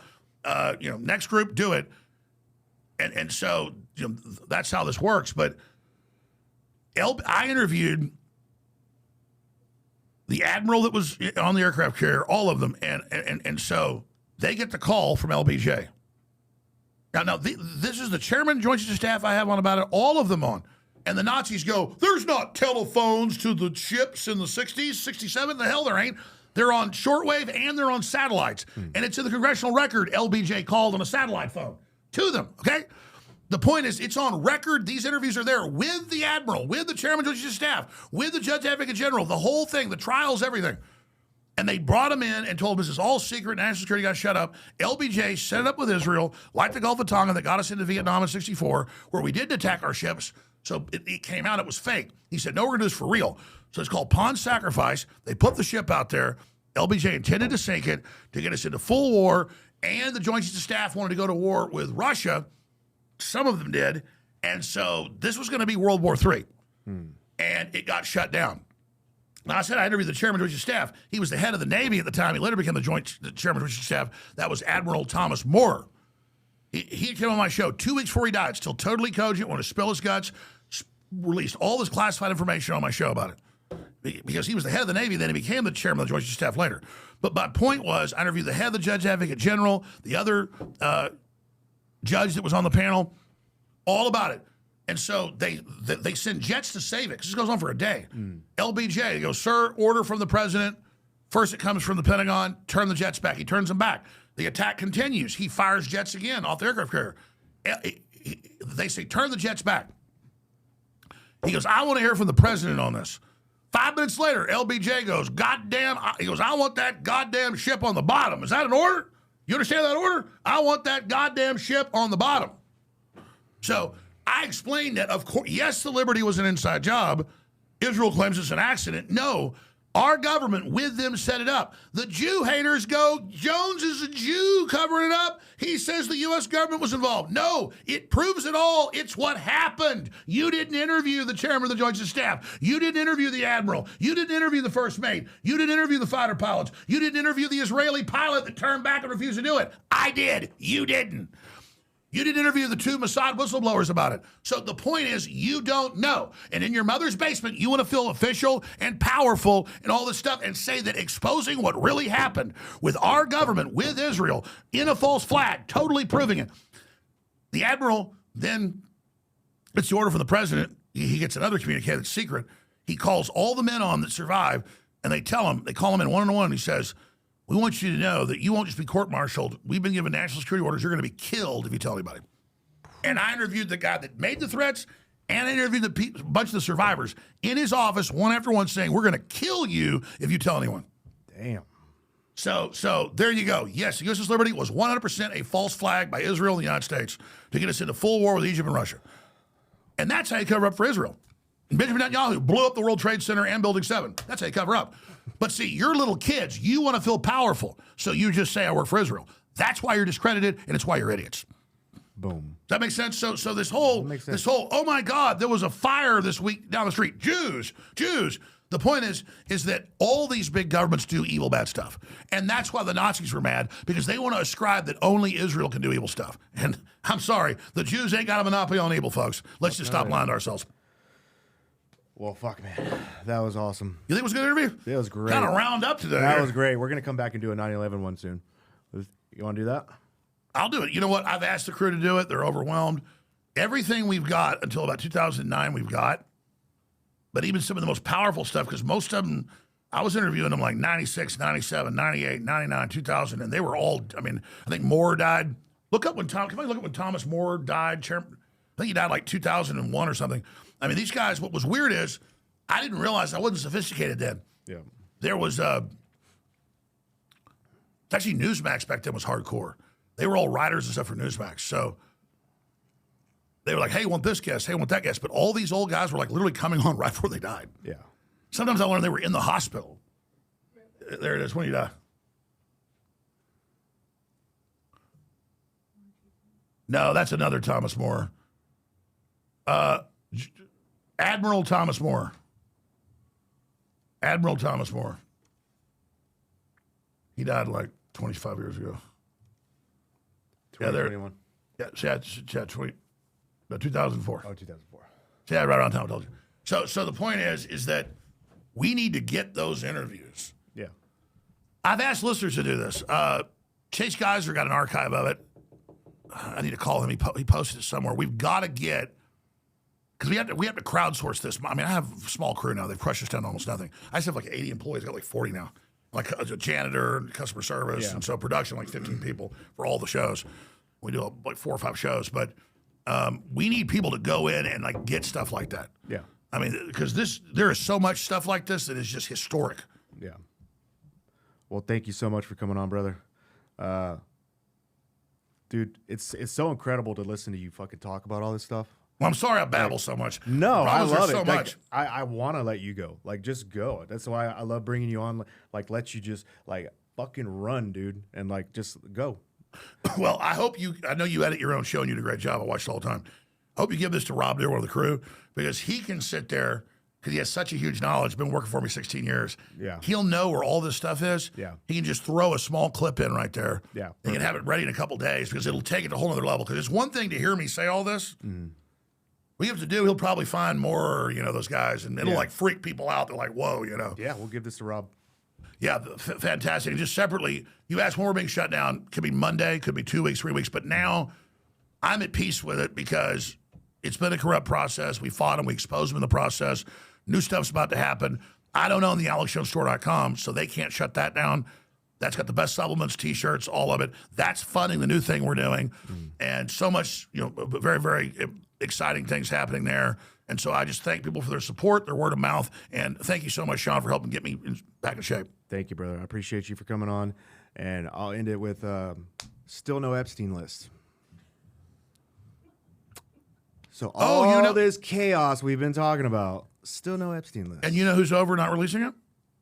Todd Blanche. Oh, that's weird. The guy that went and interviewed Ghislaine Maxwell and then put her in a minimum security prison, the best in the country. Yeah. It's a nice man. Yeah. And he's Trump's right-hand man right now. So, anyways. Yeah, that implicates Trump. I mean, here's the deal. They had that high-level whistleblower that was the head of the case the first 5 years. Yeah. That they caught on tape. We know Trump's not involved. Which we already know. But it doesn't matter. After the fact, he's been convinced for the CIA and Mossad, who are both involved, to cover it up. Yeah. And who is there? Todd Blanche. Yeah. So, and now that he's got that, now that he's over that case, he feels invincible that he can then deep six anything else he wants. Mm-hmm. Maybe he has something over Trump's head. Never know. All right, brother. I love you. Let's do this again soon. People can find me on X at Real Alex Jones. Find the live feeds there and so much more. Thank you, Shawn. Thank you, everybody. Bye. I bore you, ladies? Are you not entertained? Are you not entertained? Is this not why you are here?